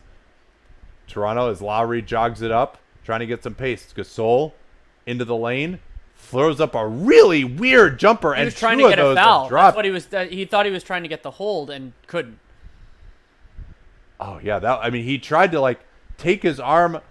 That was a ridiculous play. Embiid's 3 feet away from him. He tried to grab his arm and then bring his own arm back to go up. It was pretty insane. That was reminiscent to me of Chris Paul, but a slightly larger human being trying to pull off that. If anything, stuff. That should have just been an offensive foul. Right. All right, someone asked where the Cats are. Here's the Sixers here. Do we even know that Kerr is a good coach? Yes, we do. Oh, somebody said Mark Jackson. Okay, so I believe all of this stuff is available in Real GM stuff. You have to go a little bit to look at it. But basically, Mark Jackson did a nice job, though it also involved the players buying in, of getting his players to play defense. But he had an incredibly unimaginative offensive approach, despite acknowledging that he had special offensive players. And so he was the guy who said very early on that this is the greatest shooting backcourt of all time, and then did almost nothing to capitalize on that. And it was weird because he empowered different players to do different things. Like he empowered. Well, would love to pull the audio of this. During their playoff series against Denver, asked Mark Jackson why he was letting Draymond Green shoot threes, and he said because he makes them in practice, and I think he'll be fine. And he was right. I mean, at least for a long time. But his offensive system was so rudimentary, it was so bland and banal, and he just had no idea how to use Stephen Curry, it was already clear how great of a shooter he was, and we didn't know all the ball handling stuff. But Jackson just never had the intellectual curiosity to push it, and that was a big problem. Yeah, certainly not using Draymond at the 4 enough, not using Barnes at the 4. Now, certainly there was an organizational mandate to play David Lee a lot, and I think a big part of Kerr being better than Mark Jackson was just simply the fact that Draymond Green was a way better player than David Lee, and no one knew it at the time, and Kerr didn't know it until he got lucky. The fact that David Lee, one of the most important injuries in the history of the NBA is David Lee I believe it was his hamstring in the Yep. last preseason game of the 2014-15 season, because Steve Kerr was not intending to start Draymond Green. I mean, he's been pretty open about that. And then when David Lee came back, Draymond expected to lose his starting job, and by that point, he had earned it. Yeah, I mean they were like 17-1 at that point or Yeah. something. I believe Marcus Thompson had that in a recent piece. He went back Yeah. to that story. Well, and don't forget this too. The internal drama of Jackson and the inability to work within the organization, and that is terrifying for a general manager. Well, and also I think some of that goes to the intellectual curiosity part as well, because he didn't have coaches on his staff that would challenge him. He had a lot of yes men, and that was part of what led to Leica, Bob Myers, whoever you want to put it, getting Brian Scalabrine on his staff, and that did not go well. All right, we're back here now. Critical moment of this game. 9-point Raptor lead.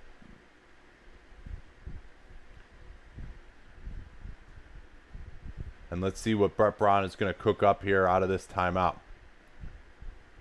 Harris looks to get Embiid at the elbow. Good pressure. Now there's a screen for Harris. Beautiful defense on those split cuts, but they want Harris in the post against Lowry. Gasol digging down. Here's Redick. He gets past Green, but has to go to his left, and it doesn't matter. He hits the three-pointer. Really nice action there. And Gasol, I think they they drew up that entire thing where they felt, okay, Marc Gasol is going to help in the post. We'll set a screen with Gasol's man for Redick and get him open. Here's Kawhi going right in, tried to dunk on Embiid, did not get it. Gasol able to recover it. Danny Green's first three-pointer of the game is off. Yeah, it's only the third shot of the game for Danny Green. Kawhi taking a stupid swipe, and that leaves them in a bad matchup. If Kawhi just gets back there, they're in the right matchup. Instead, Harris able to shoot right over Lowry. Great response from Philly with 2 straight threes. One of them actually ruled a 2, apparently. Here's Kawhi into the lane. And he gets a mid-ranger, but they'll wave it off. Scott Foster has the foul on the floor instead, and it's going to be Jimmy Butler digging in from behind, I believe. Yeah, that looks like the call. And I believe that will be Jimmy Butler's third. 14 on the clock. Big response from Philly to put up those 5 quick points. Siakam at range, looking to attack Embiid. Leonard almost lost it. 5 on the clock. He's going to have to create something here. Goes into Redick, who's digging. Kawhi has to turn and doesn't get it. Pretty good play by Kawhi to create that with the double team, but could not get the shot. Now Simmons with a beautiful spin. Goes into 2 guys, though. Great help. Gasol with another terrible closeout on Embiid, and he gives up another and one. What on earth is Marc Gasol doing on these plays? That's just terrible defense. Can we get a compilation of these terrible closeouts by Gasol, Ben? Why are you on a dead sprint where you're actually like putting your feet outside the 3-point line? Let him and moreover, you let him drive right too. It's just awful. 8-0 run from Philly. After the 8-0 run.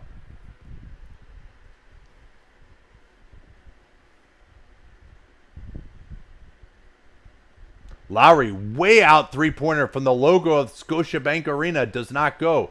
Philly with a chance to get back in front. They want to get Harris in the post against Green. Good front by Green preventing the entry. Finally, they're going to get it in, but they've wasted now about 10 seconds. Harris, not really a huge advantage matchup on Green. Now it's Butler. Step up by Green defensively, but Butler hits the jump shot. He got past Leonard. And that's only his second make of the game. Jimmy Butler, 2 of 9 from the field now. And a timeout as Philly scores 10 straight. Toronto looked like they would break it open. Brett Brown called timeout, drew up a fantastic ATO, and Toronto with some mistakes, and Philly now leads again. Looks like we're looking at another down-to-the-wire Game 7. Philly didn't score for the first 2 minutes and 55 seconds of this quarter, and then now they've scored all of the points since then.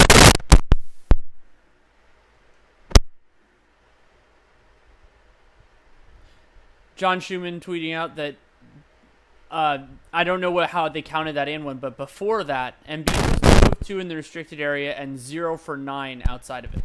And yet Marc Gasol is closing out like it's the opposite.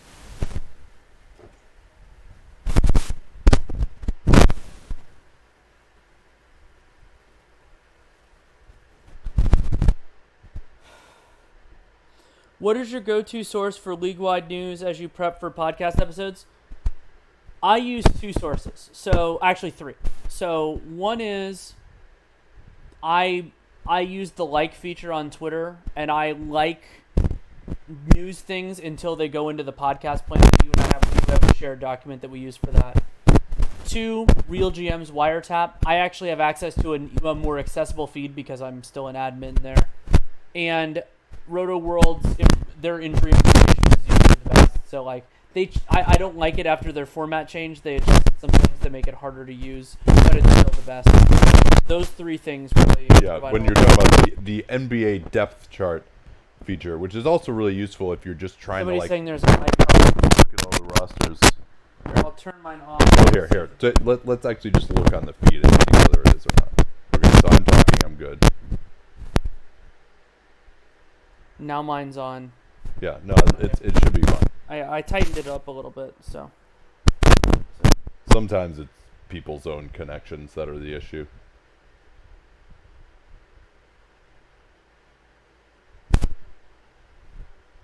No, it's a lot of people are talking about it. So, Oh, really? yeah. Is it still there? Turn yours off.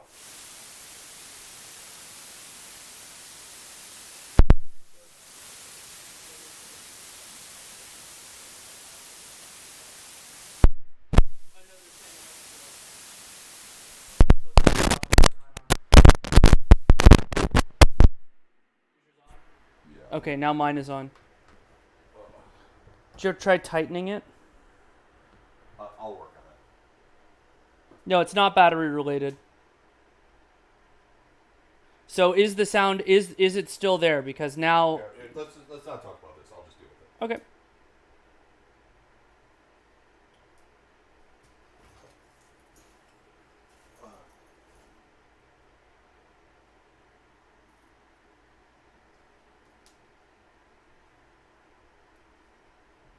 Okay, so the sound is better now. So I will answer your questions while we work on this.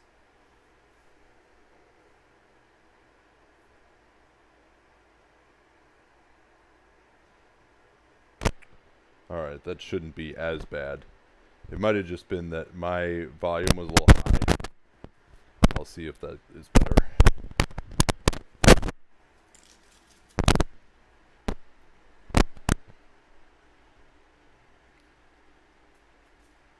Let's see.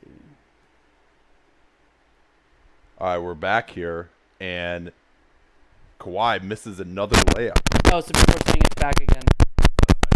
Yeah.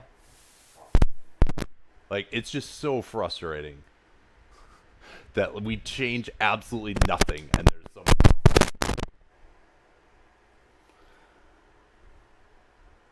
I can give you mine if you want to keep going.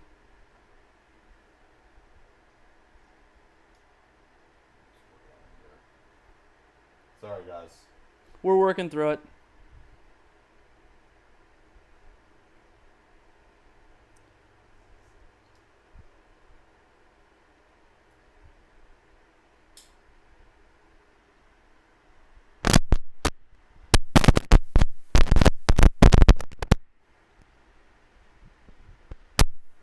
Yeah, I don't know why. Yeah, it definitely is just like spiking something. All right, I'm gonna have to just go to this microphone instead.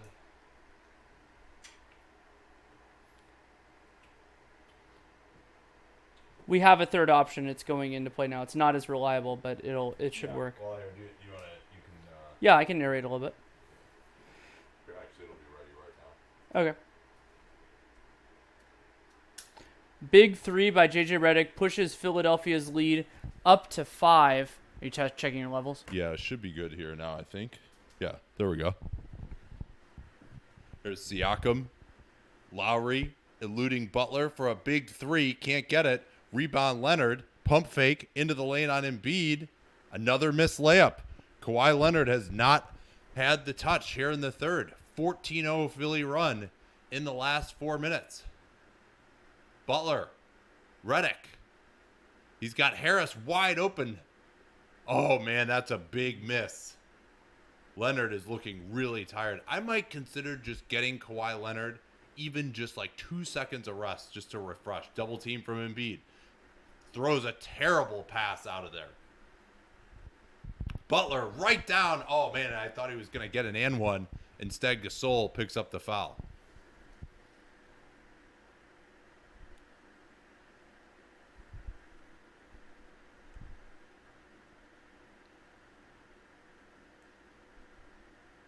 Yeah, that is so frustrating with the technology where we change absolutely nothing. And we've been broadcasting for like 4 hours today already. Yeah, and all of a sudden it just like stops working. Like that happens with this setup like so many times. It's unbelievable. I really would like to just talk about basketball instead of worrying about these things, but oh well.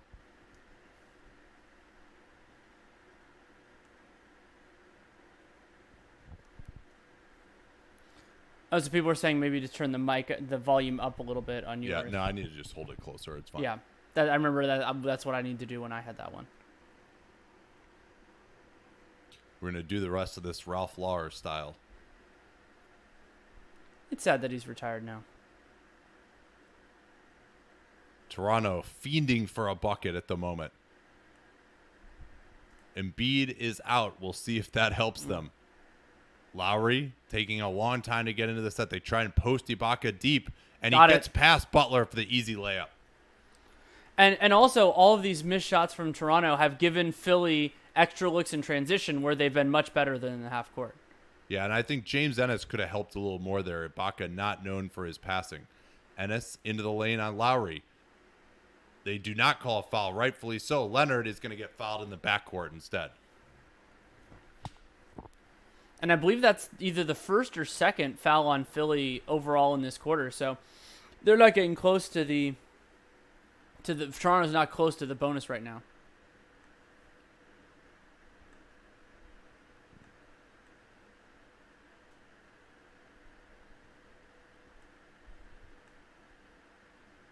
Embiid is out, so just if Philly can just only give up 1 point a minute, they'll be happy right now. Leonard is open. And just no help at the rim. I mean, you see the difference there. Scott is in. Embiid was causing problems for Leonard on the last 2 layups. He's not in, and now he's coming right back to the table. They've already given up 4 points off the lead in less than 2 minutes. Unbelievable. Here's Simmons going at Green. He's got Ennis closed down by Ibaka into the lane, and Danny Green will be called for a foul that he certainly does not agree with on that drive by Ennis. Ibaka not very fundamental on that closeout, especially letting Ennis drive to his right hand. A player like that especially is much more comfortable going right off the closeout. And the better part is, too, if you close out to his right hand, you're in better position to contest a jump shot as well because he shoots it with his right hand. Yeah, Andy doesn't have much space to go left because he's right on the sideline. Yeah, you're letting him get middle. There are more passing angles there as well. Siakam will take a quick seat here. He has not quite been able to play his normal minutes load from early in the playoffs. Coming off of that calf contusion, has also been battling a hamstring issue. 1 of 2 from Ennis. Lowry directing traffic. Ibaka at range. Now it's Leonard. He'll go pick and roll with Ibaka. Gasol and Ibaka are both in the game. Leonard has Embiid on him. Help coming from Scott. Leonard trying to attack. Gets a good look. And he's short again. Man, how many short jump shots have we seen from Kawhi in this game? And now Philly just throws it away. Not a good pass at all. Leonard trying to attack Simmons in the semi-transition situation. And Simmons will be called for the foul. And again, Toronto not particularly close to the bonus here. So, I mean, that it doesn't impact it too much, but still, you don't want to give those up unless you have to.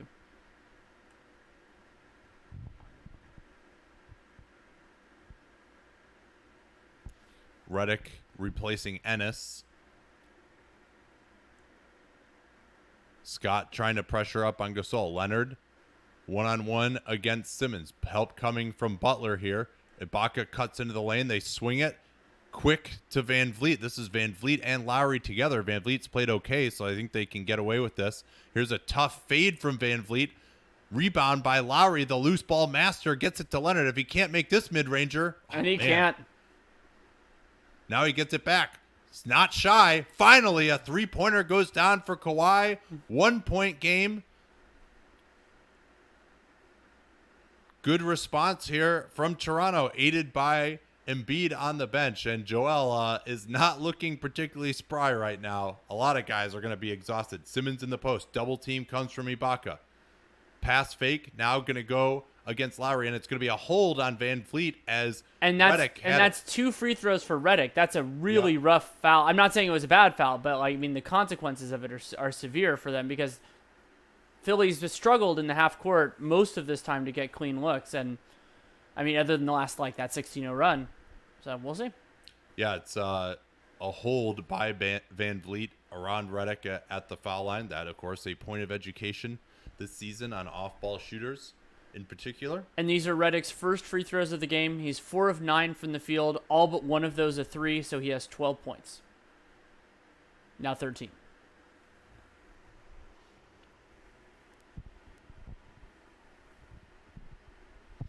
Tobias Harris is back for Philly.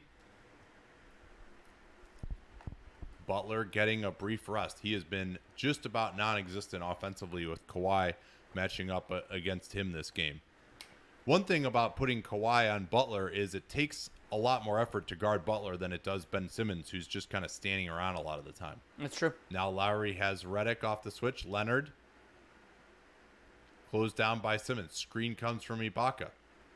Leonard tries to get past Embiid. He does. Into the lane. Swings it to Gasol. Gasol's layup is good. He wanted that could have been an and Redick. one. Redick grabbed him. I see what he's talking about there. Embiid looking to get it to Redick, guarded by Van Vliet, who held Redick's arm again. Redick creating space. Jumper is no good. Lowry looking to push it. He's got Van Vliet on his right, trying to get into the lane on Embiid. Goes right there with the Philly point guard finish into the body of Embiid. Used to be a staple of Lowry's game as his athleticism has waned. Hasn't done that as much, but he sensed that Joel was a little tired and went right at him. Now Van Vliet gets a hand on it, gets to the loose ball. He's pushing it. Embiid going to try and run him down. And that looked to be a goaltend to me. It was not called. They get it back to Ibaka, and Embiid slams into him. Are they going to call this, or it's just going to be a timeout? I think it's just a timeout. Yeah, or just a stoppage as everybody gets off the pile. Yeah, Embiid, great effort to run that down. Couldn't see live whether it was a goaltend or not, and a great effort to try to get back into the play on Ibaka, but the rest of the Sixers did not get back enough. Yeah, I think there were 2 Sixers back and 4 Raptors up. Redick off the screen. Good job by Van Vliet getting to him. Double team comes on Embiid. He gets baseline. Not good enough from Gasol. He's got to know that the double team is coming from the top. He let him get baseline. Good job by Embiid attacking quickly. Leonard, Simmons getting physical with him out top. Now low resistance switch. That's fine though. Here's the drive by Kawhi, and he's going to get to the foul line, so it's not fine. You're right, but that's been their strategy the whole. As that is a great call by the officials. That was not a goaltend, but that's been their strategy the whole playoffs is to switch with Tobias Harris. So asking Tobias. So then, to me, as Toronto, then you just try to get that more often. Tobias Harris is not a stout defender. And despite being pretty broke on his jump shot, Kawhi Leonard up to 25 points on 29 shots, 31 shooting possessions. So, he's getting to the line a little bit. He's working to his spots. And, maybe at some point the shot starts falling. We'll have to see. So, this is 29 shots through 3 quarters by Leonard. And no other Raptor has taken more than 10. I'd like to see them try to get Siakam a little bit more involved here. I thought the Lowry-Siakam pick and roll, they've had good results with that going against Embiid. Yeah, if we're going to see any non-Kawhi minutes, that's what they should go to. Van Vliet on Redick. He's done a decent job on him. Double team comes this time, and Embiid has to back it out. A lot of size there. He throws it into the corner. Harris gets it, drives. Good help from Leonard. This will leave Embiid open the corner three. Finally, Gasol, and another blocking foul with Philly in the bonus on Marc Gasol. Once again, he closed out just a little short, but he's getting ready to, like, jump at him. That's why he gets beaten on that play. I mean, why is he closing out right there on Embiid? He's out of control. And now that's kind of a dubious fall on him. You know, it could go either way as Embiid hits the first free throw. But man, I mean the contact was created by Joel Embiid's off arm, so yeah, that was much dicier than some of the other ones. But if Gasol closes out fine, then there's no foul right there. Yeah, close out short to the guy. Like it's just how many times is he going to make the same mistake? All of them. I mean, maybe their thinking is we get Joel to put it on the floor and he'll turn it over. Maybe like he's being told to do something different and it's a coaching issue rather than an execution issue. I wouldn't be surprised if that's the case, but I don't know for sure. Because it feels like they would have told him, like, it would have been more severe punishments or, like, scoldings or something. More severe punishments. Here's Kawhi, way off. Rebound, Ibaka, and he went right past Embiid that time. Big offensive rebound. Ibaka has played well tonight. Here's Embiid. Now they run him off the line. That's going to be a charge for sure, right? Yeah, it is. Yeah. And that's Joel Embiid. That's his third, so he's not in trouble yet, but... Yeah, not enough time for Toronto to do much. Well, and even if Lowry hadn't drawn that charge, like, there wasn't much time for Embiid to even get a shot up there. Yeah. Yeah, so probably relatively meaningless. Lowry does not get it off in time, and it does not go in. So, 3-point game. And this just incredibly fraught, important series in just the entire progression of the league is going to be a coin flip, basically, going into the fourth quarter. Both teams well under a point per possession, 94-4 offensive rating for the Raps, 93 for the 76ers. And I think an important part of this, tied for the second leading scorer in this entire game, Serge Ibaka. 14 points, 5 of 6 from the field, 2 of 2 from 3, 2 of 2 from the line, plus 23 in 17 minutes. And another huge thing which Ibaka has been part of is the offensive glass. Yes. For Toronto. Now, a big part of that is they're getting shots at the rim, which Philly largely is not. But 30% offensive rebounds when Philly has been the one with the big advantage most of this series on the offensive glass, although the too big alignment has helped. So let's talk a little bit, just a reset on the fourth quarter now. What are you closing with if you're Toronto?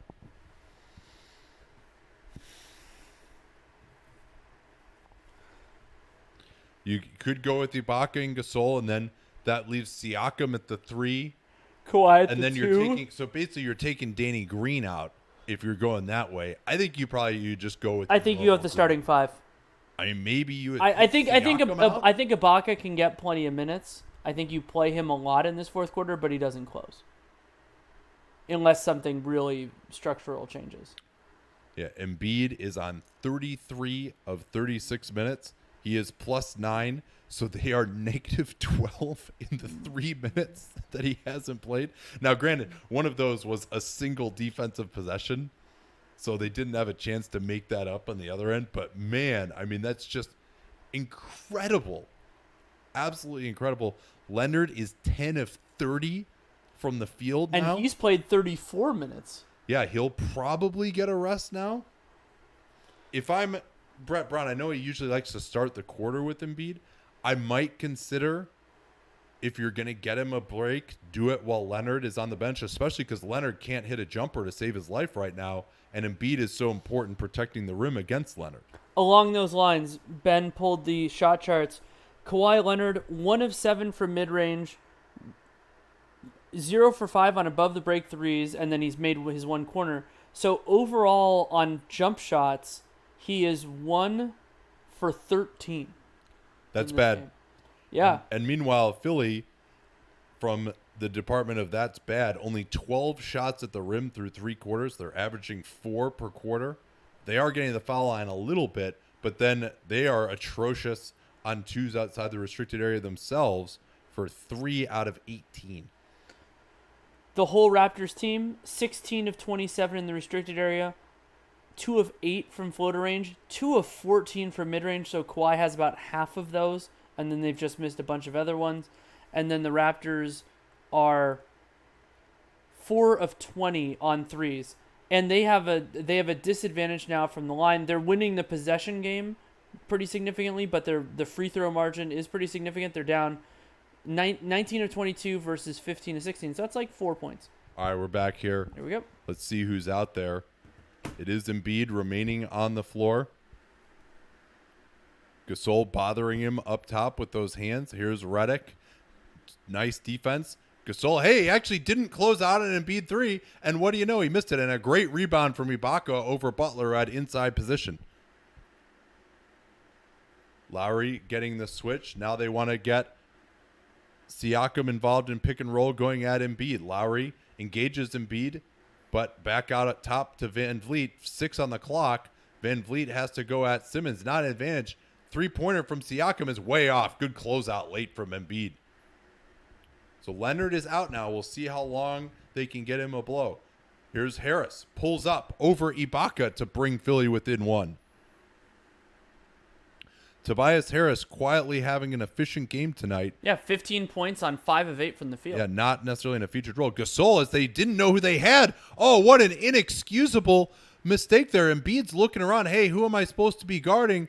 Blah, blah, blah. Tobias Harris is just guarding nobody. And then Gasol hits the 3. And the confusion came because Embiid was guarding Siakam, but you had 2 other bigs on the floor. And so they didn't know who they had. They just gave up a huge 3. Now Embiid tries to draw the foul, and he's going to get it. And that is just not good defense by Toronto to bail him out with that foul by Van Vliet. But it is a foul. He gets his forearm into him, facing the basket. And now, is that a non-shooting foul? I think he's got a decent argument. Yeah, I think that, to me, the contact occurred before the shot, and that's what they're calling. I think that's a good decision. Yeah, good call. Excellent call. Here's Horns action. Simmons switched onto by Ibaka. Now they're trying to get Harris in the post against Lowry. Help is going to have to come. Gasol from the top. They try to get that screen for Redick. Now it's coming back to Redick, fading away, and the shot clock violation. And that time, that's the same action they tried to run after that ATO. Get into the post to Harris. Then Gasol goes to help. Embiid screens for Redick, but it was a fantastic job getting through the screen. They played it perfectly that time. Nice job knowing what was coming. Gasol looking for Lowry off a double screen. He's going to be wide open. Embiid never moved, and Lowry just can't get it. That could have been a huge 3. And Lowry's now 1 for 6 from 3. Here's a Euro step. Oh, man, Ibaka went down. I didn't see what happened. I think he got elbowed in the face by Simmons. See if I can catch that here. Yeah, as Simmons ripped it through, Ibaka reacted like he'd been hit in the face. Now here's Lowry, pick and roll. Siakam, back to Lowry. No spacing on the weak side. Siakam's going to just have to create. Ibaka should have taken that initial shot. Now he just has to launch. And a hit! Yes, wow. Ibaka, 3 of 3 from downtown. It's been a miserable struggle for him from 3 this year. Now Simmons with the fake DHO. Offensive foul is called on Ben Simmons. He got the arm into Lowry. I do not agree with that call, at least from the angle we had available. Yeah, I mean, it seemed like closer in line to how we would like that play to be called, but not how the league has called it. Because I think he threw his, what was in that case was his right elbow a little bit, but the league hasn't called that really much at all this year. Yeah, we're not going to get a good look at it, at least for right now. Siakam up top. He's guarded by Butler. Kawhi has returned. Toronto holding the fort with him out of the game as they have done the last few games here. Lowry going at Redick, has the speed advantage. Redick with the strip. This will go to Philly. Great play by J.J. Redick, who held up an individual defense. And so now this has been 3 minutes off the floor for Kawhi Leonard. The Raptors are actually ahead 6-4 in those minutes. Embiid is just walking around right now. Butler, his three-pointer over Gasol. Big shot from Jimmy Butler in pick and roll. He got the switch and pulled it up over Marc Gasol before Leonard could get back to him. Jimmy Butler will be key here. He's the guy they look to late. Leonard, they're going after J.J. Redick, who does not switch. Now Leonard goes at Simmons, pulls up over him. Big shot. The fresh Kawhi Leonard, relatively speaking, with a 4-point advantage now for Toronto. Same play. Butler into Gasol. Tough fade over him. Tough bucket. Jimmy Butler doing a great job, and Joel doing a better job of setting these screens, forcing Gasol to step up onto Butler. This is turning into potentially a classic. Ibaka feeling it. Serge Ibaka rims it out. They went to double team for some reason there, leaving Ibaka wide open, and he couldn't convert. Now Butler in pick and roll again. Gets along the baseline. Oh, and Simmons in the dunker spot. And now this will be a rip move on Butler. Butler tried to get it to Simmons initially, who was not in good position for the pass. But early quarter fouls, and I mean, we're still at 7.5, so I'll count that as early quarter, could end up looming large here, because if Philly gets into the bonus, then it's a lot easier for them offensively.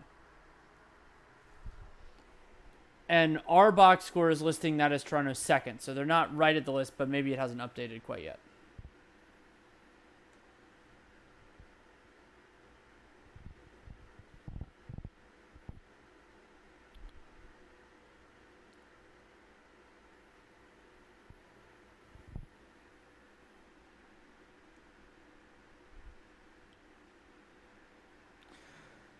What do you do if you have to sit Embiid, who plays?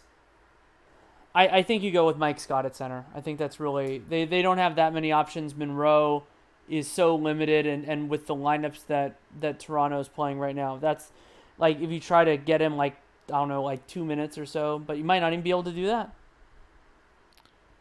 Toronto 6 of 25 from downtown. That's, I think, exactly what they were during the competitive portion of Game 6. Philly, a little better. 8 out of 23. Harris and Redick shooting a combined 50% from downtown. Balanced scoring from Philly. Harris leading with 15, and Embiid and Redick 14 apiece, and 11 apiece for Simmons and Butler. Balanced scoring is not how you describe the Toronto Raptors. 28 for Leonard, and then 17 for Ibaka. Those are their only two. And not only that, Kawhi has taken 31 of 76 shots.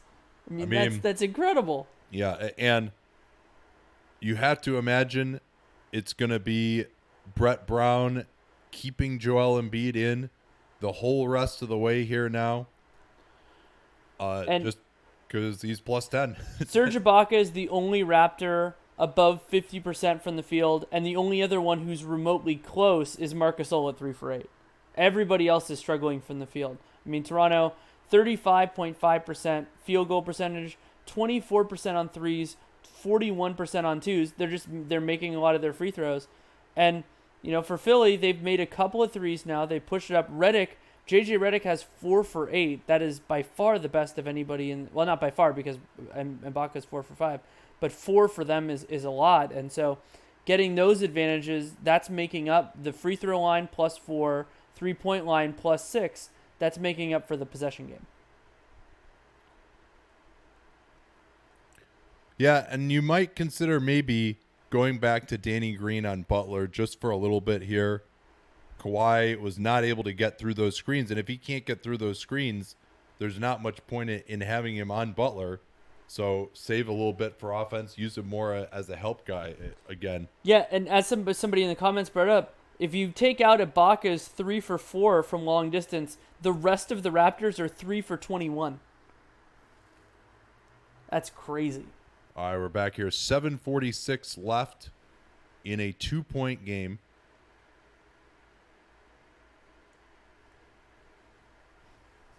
Philly with a chance to tie it on this possession. 14 on the shot clock. And once again, Nick Nurse, who is it going to be out there for him at the end? The too big alignment?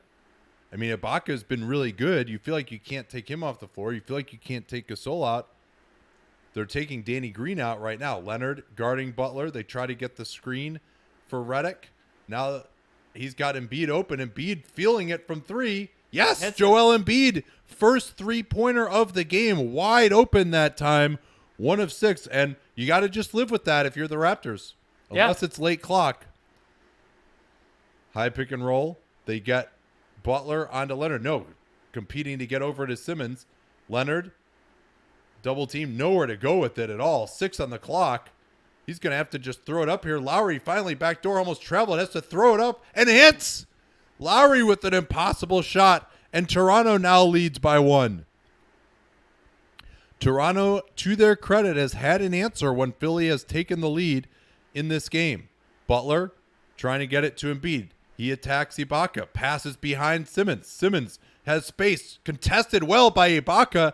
I don't think he was even going for the glass. Looked like Embiid got hit in the face. Ibaka got hit in the face. Simmons got hit in the face. Are they, did somebody call a timeout here? Or are they just... Embiid calling for a review. I mean, 3 guys got hit in the face. You can't do a review for that, I guess. We'll see if we can catch it here. Simmons, not sure why he is looking at his face there. Ibaka and Embiid both got engaged. Well, I mean, Embiid, it didn't look like there was really much there. Marc Gasol was just kind of going high on the clear out and caught him a little bit above the eye. But I think it's also useful for these players to get that extra bit of rest. Yeah, Embiid threw Gasol backwards, and then Gasol, in his flopping, is going to get called for the foul, hitting Embiid in the face, a loose ball foul, and now they are looking at it. That's one of those ones where Embiid probably initiates the contact, but Gasol is going to get called for the foul, although he certainly... that kind of a flop, accentuating it, is something that has been considered a flagrant at times as well. I don't think he should get one here. I don't either. See. I mean, that would be a huge call with Philly leading by 1 right now.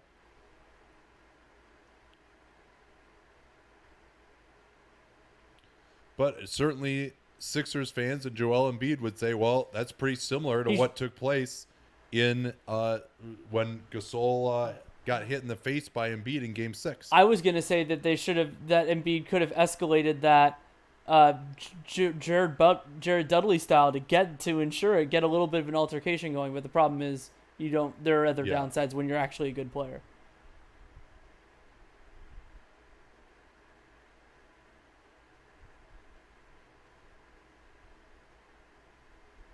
Scott Foster going to explain what we've got here now.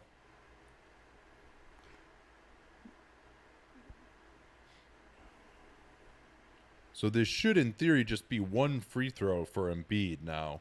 Yeah. That's another thing they were probably looking at, was the timing of the foul.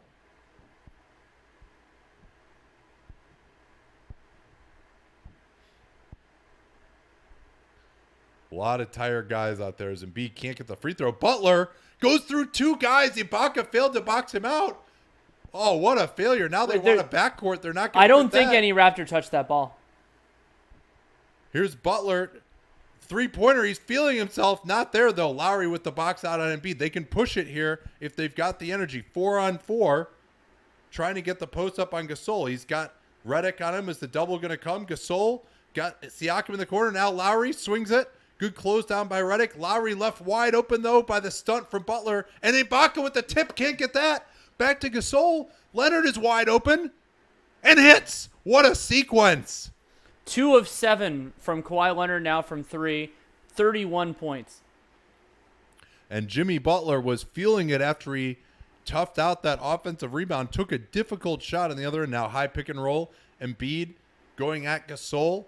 Butler closed down by Leonard. They're going to hand off again. Now it's Embiid trying to create space, fading away, and scores over Gasol to tie the game. Look at these guys hitting jump shots now when they missed them all game. Joel exhausted. This is easily, you would think, the most minutes he's ever played. At least in high his leverage career. minutes for sure.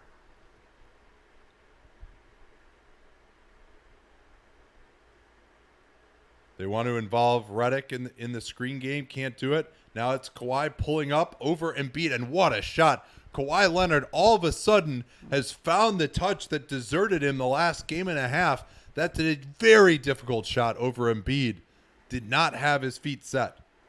Leonard gets over the screen. They short the pick and roll. That leaves Harris with a wide open three. Oh, he can't get it. And Leonard gets back That's into a foul. it. And that is a bad foul because Leonard was going to land out of bounds. And instead, Harris hits him in the head. Leonard was going to be out of bounds on this play. And instead, Toronto retains possession. Great effort by Toronto on the glass. Ibaka, Gasol, and Toronto now can push it to a 2-possession lead. They involve Redick in pick and roll. Lowry did not create enough separation off the screen. Now it's Leonard. Gets the foul and the bucket on Simmons. And Kawhi Leonard has been dominant in the fourth. 35 points total, 14 to 34 from the field, and this will be his 6th free throw of the game. And that was a push by Ben Simmons. Correct call. You're going to get that call. Now, Toronto on these screens with the way, what? That's also Simmons' 5th foul. All right, yeah, good to note that. With the way that they are defending on these screens, what Lowry has got to do, he needs to either slip the screen or set the screen and immediately get out of there. Get separation from the point of the screen. He'll be wide open for pick and pops if he does that. Here's Butler trying to go backdoor on Kawhi after the fake. Ibaka, great verticality, and they're going to give the foul, though, on Ibaka. So never mind. It wasn't great verticality in the mind of the referees. Yes, and that's the play. The turn of the hip into the offensive player, that is a foul. And Ibaka just could not go straight up. I don't know if it was momentum or the fact he was trying to actually block the shot with his right hand that caused his body to turn, but you're going to get the foul in that play. So, I mean, obviously it's context dependent, but think about how big the Raptors are playing right now. Danny Green not on the floor. Kawhi Leonard is the second smallest Raptor on the floor. It's incredible. They're playing Siakam at the 3, Ibaka and Gasol at the 4 and the 5. This is an old school lineup, old school grinded out. The offensive glass could be key here. And now Butler has the matchup on Kawhi with Simmons on 5 fouls. I like Kawhi trying to ISO here and then move the ball. Kawhi engaging Embiid.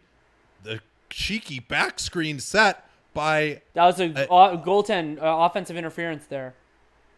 Ibaka flew in from the corner and he couldn't stop himself from touching it. I don't know if that was going to go in or not. And Butler now is limping. I didn't catch what happened to him. Maybe he ran into someone on the screen.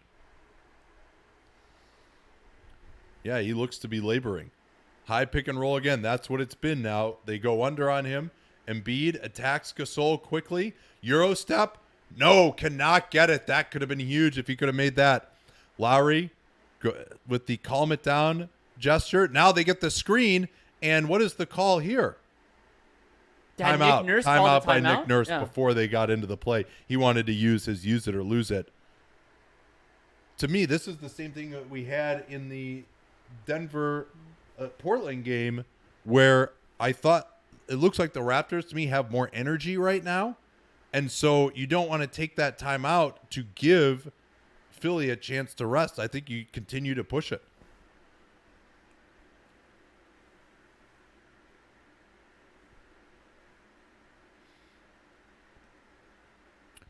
And that's actually, we saw it there. It was improvised and it was negated by the timeout. But Lowry, with Kawhi setting the screen, is something I think that they could look at a little bit more here now. Yeah, it's an interesting idea. That could end up working, yeah. And another interesting aspect of this alignment with Danny Green out of the game, that forces Redick to guard Kyle Lowry rather than a lesser threat, I should say, in Green. See if we have any good questions. If Embiid were to get into shape, he'd be nearly unstoppable. Do you ever think that happens? I'm so what really concerns me about Embiid getting into shape is his knees. Like, it's very hard to get into great cardiovascular shape unless I'm missing something obvious, and I don't think I am, without putting some work on your knees. Like, there are there's certain things you can do that help, but I mean, I have to give Philly a lot of credit for the way they've played in this series, by the way. oh, We absolutely. thought it would be a 5-gamer. Embiid has been totally shut down in most of these games, and yet their defense has been really, really good, especially with Joel on the floor. Joel on 41 minutes. The teams are tied at 18 in this fourth quarter. 3-point advantage for Toronto. The foul situation, Toronto will put Philly in the bonus with their next foul. Philly has 3 fouls in the quarter. So that's to keep in mind here with 3:53 remaining. And I still think the hustle plays in the offensive glass for both teams, but Toronto in particular with this big lineup could make a huge difference. Yeah, what are the chances Kyle Lowry gets a big loose ball in this game? Yeah, very possible. Gasol, I mean, his minutes have mirrored Embiid. He's at 41 minutes himself for Big Spain, as he used to be called by the Grizzlies announcing crew. That's quite a minute's load for him also. Question, overall, has the second round been as great as expected? Yes. Absolutely. I mean, think it's been awesome. This series has been better than I anticipated, and Bucks Celtics was less dramatic in terms of like close games and all that kind of stuff, but it was still really interesting and really important. Yeah. And then, Rockets Warriors was very exciting, and Nuggets Blazers was just popcorny goodness the whole way through. So yeah, absolutely. Wow, this seems like an interminable commercial. We're finally back to the broadcast at least now. Yeah, so we're going to see what happened to Butler. Oh, the sprained ankle, his left ankle, and he is not feeling good at all. But he's back out there.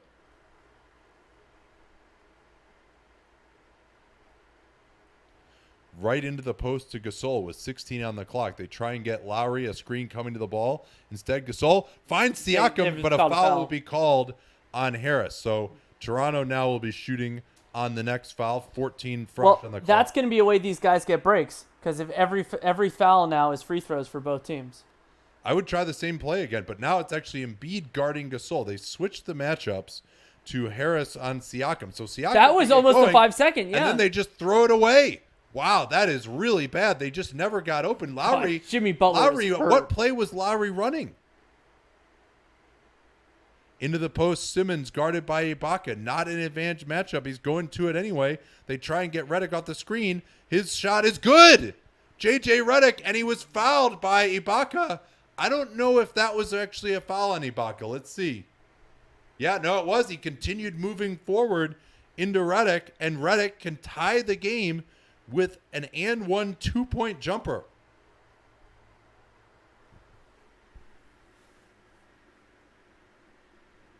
Wow, a huge mistake there for the Raptors.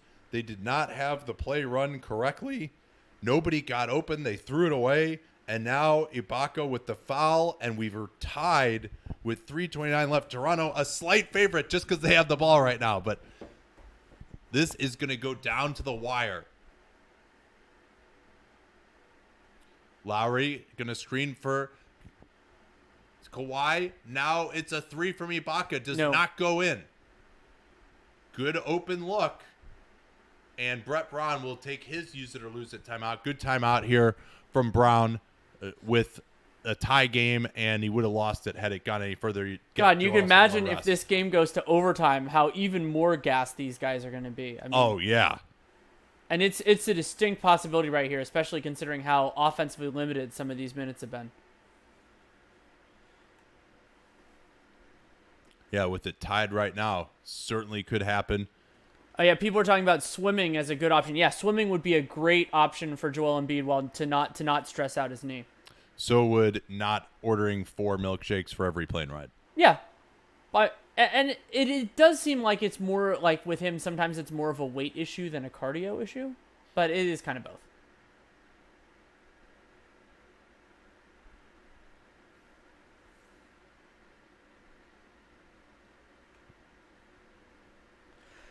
Where do you put Embiid on defense when the Raptors play Gasol and Ibaka together?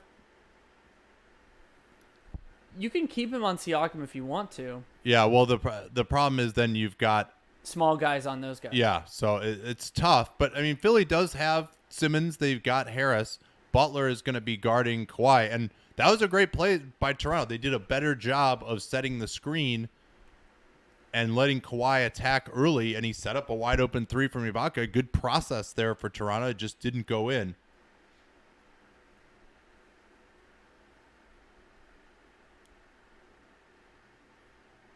Let's see what Brett Brown has got cooked up here. You imagine it's going to involve something with Redick. See, maybe they'll try and get the ball into the post again and screen for him. Harris, they're trying to get Embiid at the elbow. Gasol making the catch difficult. 10 on the clock. Hand off, Redick.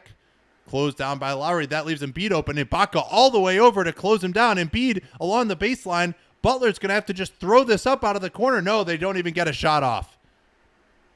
And there was some nice closedowns there. It was also a bad pass to Butler, so he had to scoot over, and that allowed Siakam to get in. That's peak Toronto defense. What a play by Ibaka, getting all the way out to take away the pick-and-pop three from Embiid, forcing him to drive along the baseline. Gasol was there for help. Here's now Lowry, pick and roll with Leonard. Leonard has abused Butler in this series. Double team comes from Embiid.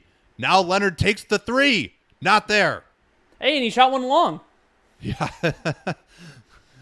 Now Butler, high pick and roll coming here with Embiid. Embiid just walking into position.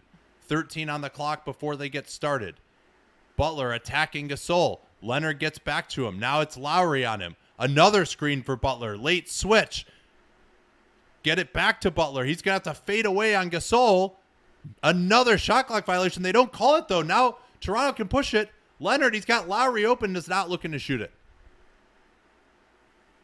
Sphincter tightening time here. I would try to Toronto. They should have tried to post Gasol on Redick really quickly there. Yeah, they want to get the pick and roll. They late switch this to keep Embiid out of it. That's a foul on the floor, but I think Toronto. This should be free throws now. Yeah, I have it that Philly has 4 fouls, so then that would be free throws before this. Yeah, despite the lack of a bonus icon, TNT. But he's not. What? Yeah, maybe not. Maybe not. Maybe our box score has it wrong. Okay. All right, no. Yeah, our box score did have it wrong. Sorry about that. Not free throws. Siakam looking to get Kawhi the ball against Butler. Here's Leonard's three. Yes! The line drive three-pointer over Joel Embiid.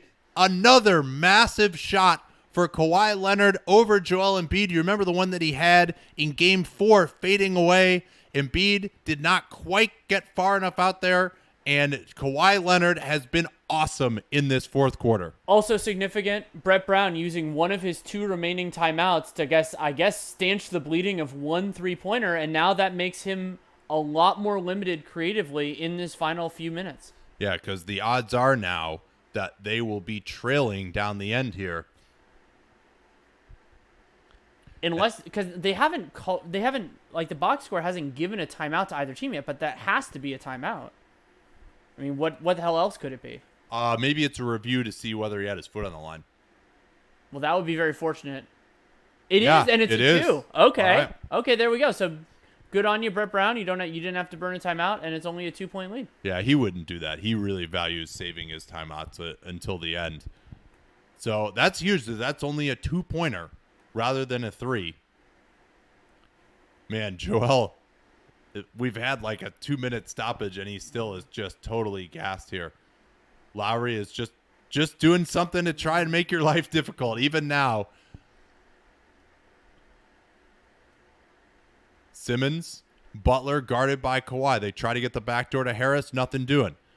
Here's Redick. They're top-siding him. Can't get it to him. Embiid looking to get it to Harris. He's being denied by Siakam. Late clock now. This Toronto defense. Here's Lowry with the steal. 2-on-1 developing. Here's Siakam and scores. Pascal Siakam goes careening in, and Lowry now, he actually prevented the fast break by just falling on top of the ball.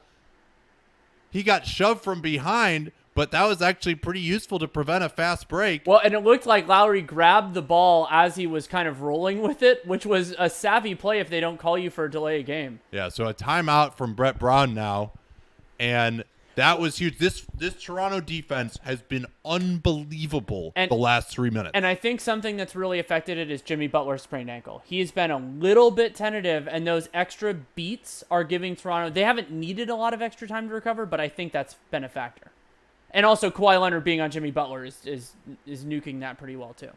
Well, and I mean the high pick and roll was hurting them early in this quarter. And then now the rotations have been so good behind it. Gasol stepping up. They've had Kawhi fighting to get back to him. Rotation if needed to Embiid. You remember that Ibaka rotation on the pick and pop all the way to the 3-point line? I mean, this is basically 3 shot clock violations in a row or turnovers that they've forced at the very end of the clock. And not only shot clock violations, think about how long it took for the Philly, if they even got anything, to get anything. This isn't, like, there weren't even scrambles necessarily. It was just beautiful defense overall by them.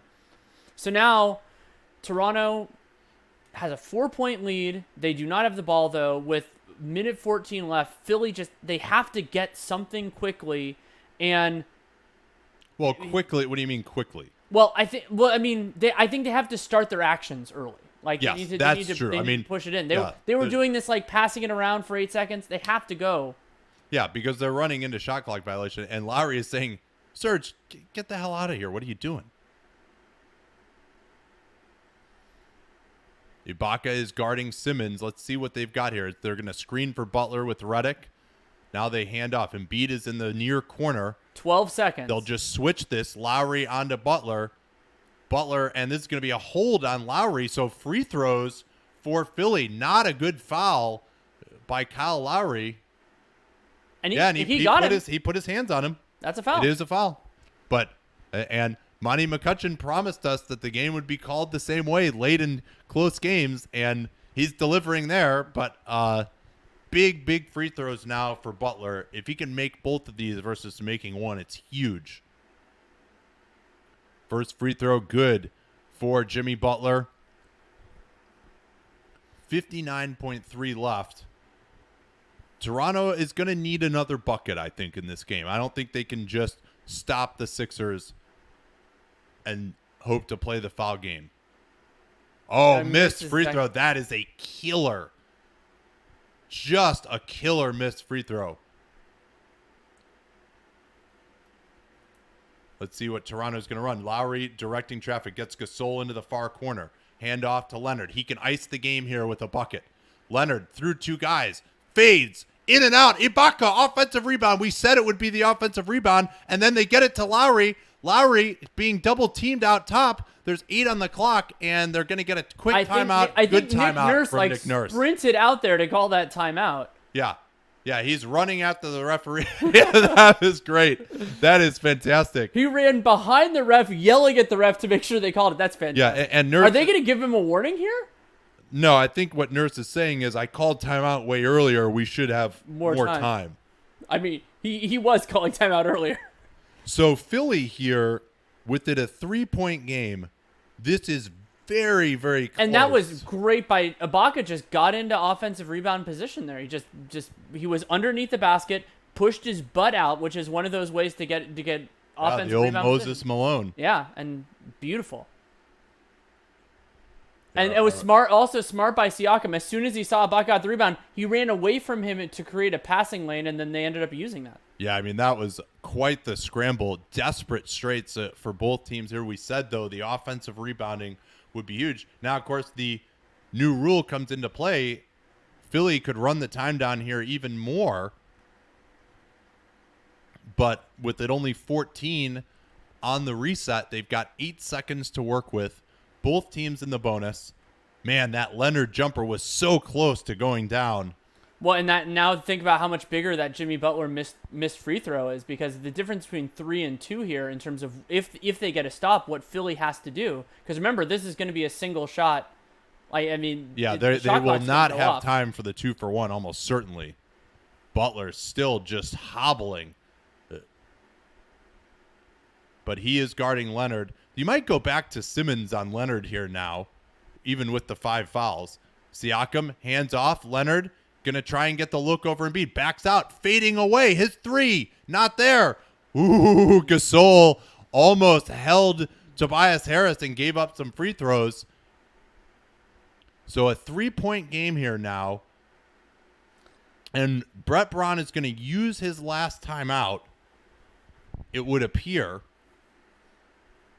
to try to get a quicker shot. So but you run a risk here now, if depending on how this gets structured, because if you have to throw an inbound pass to like half court if this gets close, then first of all Toronto has great ball hawks to try to get there, but also gives them so much time to react in the air. What are you talking about? So on a later possession here. So this is going to go back a couple of times. Well, maybe. We'll see. I mean, if Philly hits a 3-pointer here. I guess that's true. Now, and using the last timeout, I think you do have to run the play for the 3. I mean, you just don't want to get into a situation like Denver did where you just never actually even take a shot to tie the game. Like, that to me, they always say, oh, the game is over if you miss here. A much greater risk in this situation is you never actually get a shot to tie the game. And so, yeah, the quick 2 might be nice, but you might miss the quick 2, in which case the game is over just as easily. So, sure, if you don't get anything going from 3, you take the 2 with time running down, but they got plenty of time to work with here. I mean, I think kind of the drop-dead time for the quick 2 isn't until you're under 15 seconds. Be very interested to see. They could get an open look here for Embiid in a pick-and-pop 3 potentially, if that's what they want to do. He's not their best 3-point shooter. Oh, and I wonder how Marc Gasol would close out. Yeah, I mean, now you close out harder, but sure. But it's more about getting an open look than maybe a shot from the best guy. Butler looking to get open on Siakam. He's got it. Engages Gasol. They tried the pick-and-pop, and they switch it. Great defense by Toronto. Now it's Redick. Switched by Siakam. Redick has to pick it up. Embiid going into Lowry. Stripped. Embiid picks it up. He gets stopped again by a foul. Wow. Did not see obvious contact there on Ibaka, but Joel Embiid is going to go to the foul line. Ooh, that looked, on the replay to me, that looked like ball. I mean, Lowry got a poke on it. Embiid somehow got it back, and Ibaka's body going into Embiid is what they're going to call there. Which at least I'm happy it's a properly officiated call. Yeah, I mean that's that one, not an obvious foul, but you understand what they saw there. So and Lowry had bodied him too, so I'm sure. But here again, the danger of the quick 2, and they tried for a 3, they could not get it. It was great Toronto defense. Is you miss one of these free throws maybe. So Toronto has one timeout left as well. We'll see whether they try to inbound it. And they do not have their to me, if you're going to call a timeout here, you have your best rebounders on that. And I thought I saw Siakam walking away. Oh, but they have Kawhi. Okay, they're fine. Yeah, they got Kawhi, Ibaka. Van Vliet actually is in now. They get it into Kawhi, and the foul takes place from Redick. That's how you do it, Nick Nurse. Yeah, not good enough, though, they don't even have anyone on Kawhi. Ben Simmons shoves Harris over to Kawhi. But I mean, to just never even pick the guy up, the guy that you want the ball. And so now we're getting into exactly what I was talking about, where I understand why you couldn't follow the thread of like now with 11 seconds left. Let's say he hits both these. The timing becomes a big issue for Philly because you have to advance the ball down the floor, whether it's by throw or by dribble. So Kawhi, these may be the 2 biggest free throws he's had since the 2. He missed one of them, I believe, in Game 6 of the 2013 Finals that enabled the Heat to come back, but he makes that one. And one more here. Philly will be out of timeouts. They don't really have anyone who can take a 3 off the dribble that well. Probably it's going to be in Butler's hands, you would imagine. Oh, he missed the second. Gasol tips it out. They can tie the game here with a 2-pointer. They're pushing it. Butler into the lane. Lays it in. 4.2 seconds left. Toronto takes their last timeout.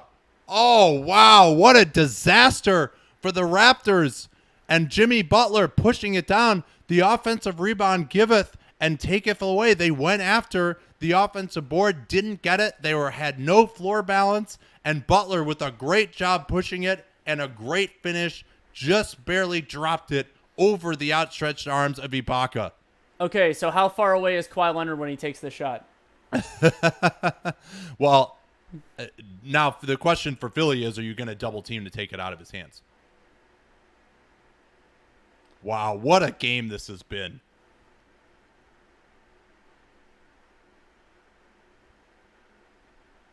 You imagine this is going to be some kind of an action here with Ibaka or with Kawhi starting near the basket, getting a screen up to the top, and the question is just do you double team or not? Now, if you're Toronto, you probably don't need to have Gasol out there. You can go with a lot more shooting. Danny Green should be in right now. Van Vliet.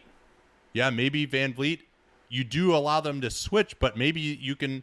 I think you probably what you want to do is set a screen here with Redick's man to get Kawhi open and either force them to double team like that and he can give it up immediately to a good shooter. They'll probably have Redick out of the game here, though, I would imagine. Yeah, that's a good point. Now that you mention it, it should be Ennis in, I would think. Yeah, they do have him out. Ennis is in. He's guarding Ibaka. Butler, they might even be in a zone look here.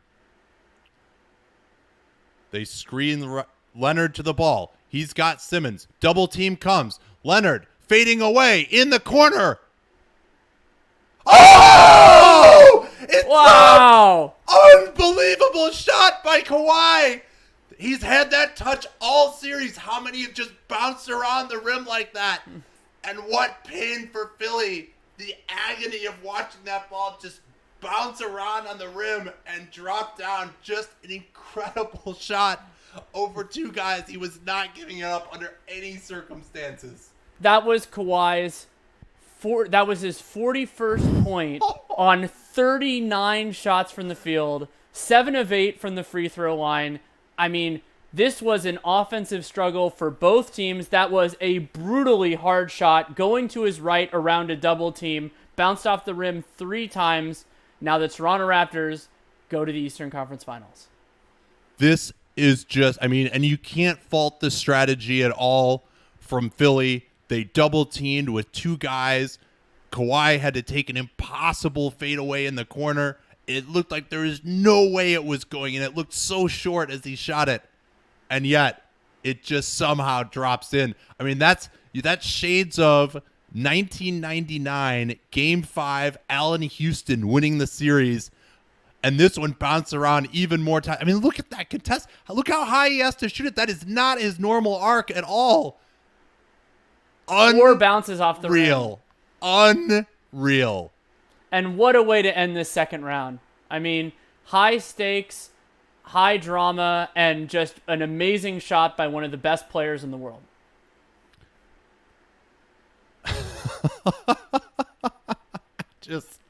I cannot get over how ridiculous that shot was. And this second round absolutely lived up to its billing.